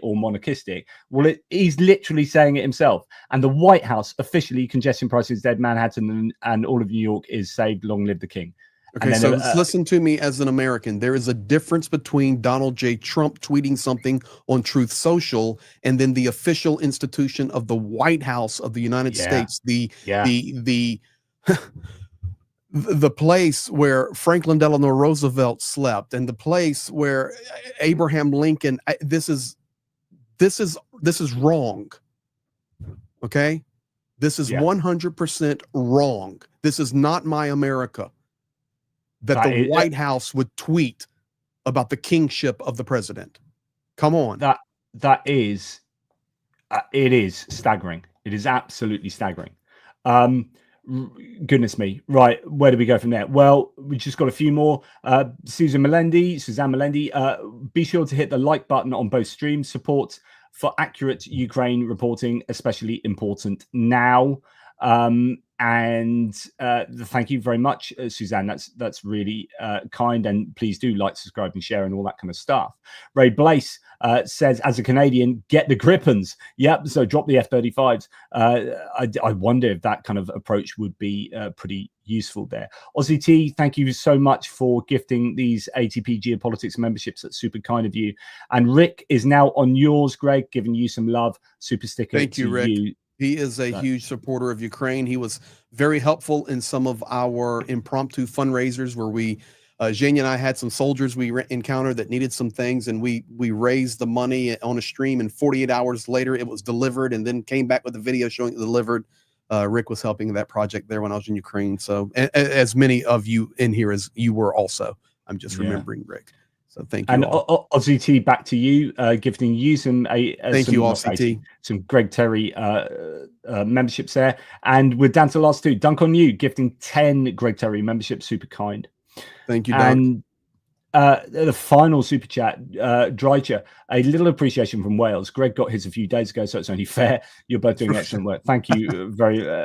And I don't know, pronunciation would be, I don't know, that's Welsh, so Cymru, so it could be. Oh, that's right. They were teaching me that. That's the Welsh, right? Yeah. So they were. It won't be Drycher. Yep. It'll be something like Drusha or something like that. I don't know. They wrote it out for me to help me. There's another one coming in from Reb Tyree here at the end. Okay. So Reb Tyree, Greg for stuff. Excellent. And that's very kind of you. Thank you, Reb. Super supporter there. JR, we are a nation of laws, not ruled by king, Hochul said. The MTA has initiated legal proceedings in the Southern District of New York to preserve this critical program. We'll see you in court. So there you go. There's pushback against that already. And it was interesting as well. Sorry. I just wanted to say to JMT Politico, came over from ATP, but subscribe to Greg just to like and share. Thank you. That's amazing. He's great, absolutely great. Yes, I know. Thank you. So it's been a pretty big one. my mate's trying to phone me. He's back from Sweden. So it's been a pretty big one tonight. I am probably going to have to shoot off now, Greg, because I've been here forever and a day. My goodness, thank you so much for the amazingly generous live chats. And it was incredible. Guys, I'm telling you right now, you guys are up to date. I mean, JP's going through his stuff. I'm watching on my feeds. This is where we're at right now, 4:26 Eastern, 9:26 UK, 11:26 Ukraine. But keep your thoughts and thoughts, prayers, alignment of the planets, whatever your belief system is. Just remember, Ukrainians tonight could be a hot night there. Yeah. And I love this. Please feed me poop. Not religious, but praying the asteroid headed towards Earth. So there is an asteroid that's got a percentage chance of hitting Earth in whenever it is playing 5D chess and hits a king. Love from Canada. Very nice. Very, very well said. And superb support from Linda S. From Australia, gifted 10 support of Ukraine.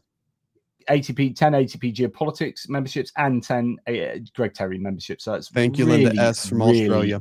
Generous.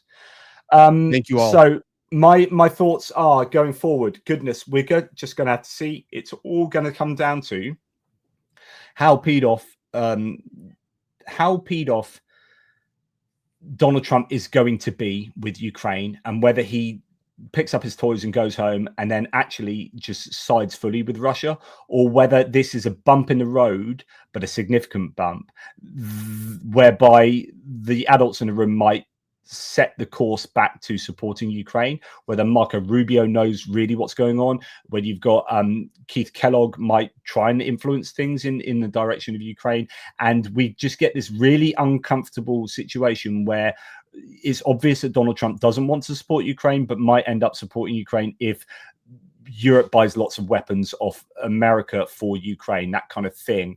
But he'll want to get his fingers on a lot of natural resources in Ukraine as well. So I think I think we can kiss goodbye to Donald Trump supporting Ukraine for the right reasons. He might end up being forced to support Ukraine for the wrong reasons, which is just making money for himself or for the US type thing. At least in the short term, those are the wrong reasons, I would say. And it's going to be very interesting to see how Europe play this and how much they come together and how much they're willing to berate Trump publicly for what he's doing, and actually whether this then starts or continues this divergence where the US goes one way and all its allies go another way, and then the US could well just be isolated. And well, as I recommend to everybody, be patient. And I like Little Whiskey Shop. Thanks for a great evening, JP and Greg. Was kicked out of the living room to have a bass with Jinka Watch Friends. Man, I could watch and chat for once. Well, my buddy there, Little Whiskey Shop. Thank you, sir. But right now, just patience. So what we've done today, literally, it was earlier. I saw this. I messaged JP, and JP messaged back and goes, "Dude, it's time for us to do a live." And then we said, "All right, we need to do it right now." And then all of this information started to come in. It was the perfect time to be live, to work through and disseminate this information together. And that's what I encourage you guys. Just step by step, make sure you're getting your information from a reliable source that takes time, that understands what's going on, and that really tries to be not over emotional in reaction, but analytical in reaction, because there's going to be a lot of knee-jerk reactions right now. I want to close, and I know there's some other chats coming in. I want to close and say with what Dmitry Kuleba said yesterday. It's the best statement I've heard in a long time. And what we need right now is, what do we do? Okay, so we wait to see the kickback, if any, Trump will get off this statement from those close to him. We wait and see about Zelensky's meeting with Keith Kellogg tomorrow. Does Keith Kellogg go to the front line? What does Keith Kellogg report back to the United States? In addition to that, we will now be watching tomorrow further fragmentation possibility with leadership in the EU. They have boldly stated tonight, no bones about it, bold opposite statements in regard to what Donald Trump said into the legitimacy of Vladimir Zelensky. So now we have to just wait and see. Don't try to project. We wait and see. Is there a mass strike tonight? And I remind everybody, Dmitry Kuleba yesterday saying, in the coming weeks, and this is the former prime minister of Ukraine, in the coming weeks, do not look for light in events. In the end, everything will be fine. And if it is not fine yet, then it is not the end yet. Nice. Powerful Love it. statement from Dmitry Kuleba. And Love here's that. what's really interesting. He dropped that statement yesterday, and look what unfolds today. So it's very settling statement there from the former prime minister of Ukraine, Dmitry Kuleba. Former foreign minister. Yeah. Yes, former minister. Thank you. I love this from JR. When a clown moves into a palace, he doesn't become a king. The palace turns into a circus. Turkish proverb. I love that. Well, I will give you the Russian-Ukrainian proverb that is similar to that. And doesn't matter if you're in Russia or Ukraine, they say it in the Russian language. And I use it all the time on the front line. We were dealing with things and soldiers and get them laughing. And the statement is, Circo ехал, клоны остались. Meaning the circus has left, but the clowns have stayed behind. Yeah. So the circus gone, but the clowns are running the show. Clowns are still left behind. Ray Blay, things are so crazy, I've enlisted. Wow. There you go. Wow. Big decision to have made there. Dunk on you. I stand with you. Stand with Ukraine. Let's do it. Absolutely. He does, man. Dunk is one of my mods, but beyond that, you're talking about a massive supporter with direct connections to Ukrainians. Yeah, absolutely.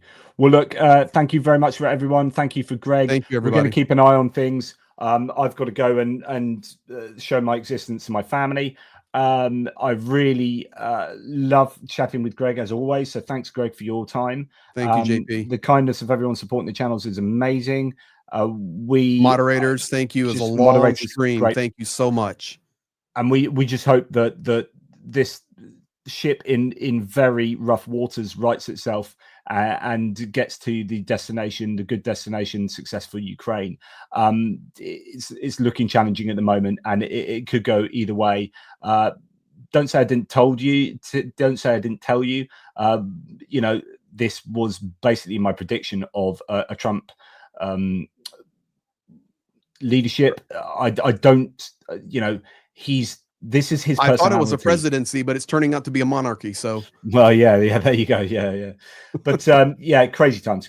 Anyway, that's enough from me. I guess the last thing to say, Greg, is before you say that last thing, it's just such a nice comment coming on my chat right now and it may be indicative of others. I know it is for me as well. Martin Highness, thanks all. This stream pulled me through this evening. Yeah. There's a huge crowd in here between the two channels, and we just spent a lot of time together working through this. So hopefully it's been encouraging for all. Yeah, absolutely. 100%. So much more to say, but we'll say it tomorrow. Slava Ukraini. Geroim slava. Razum do peremога, dorogoy. And that. Yes. Take care, everyone. Speak soon. Good night.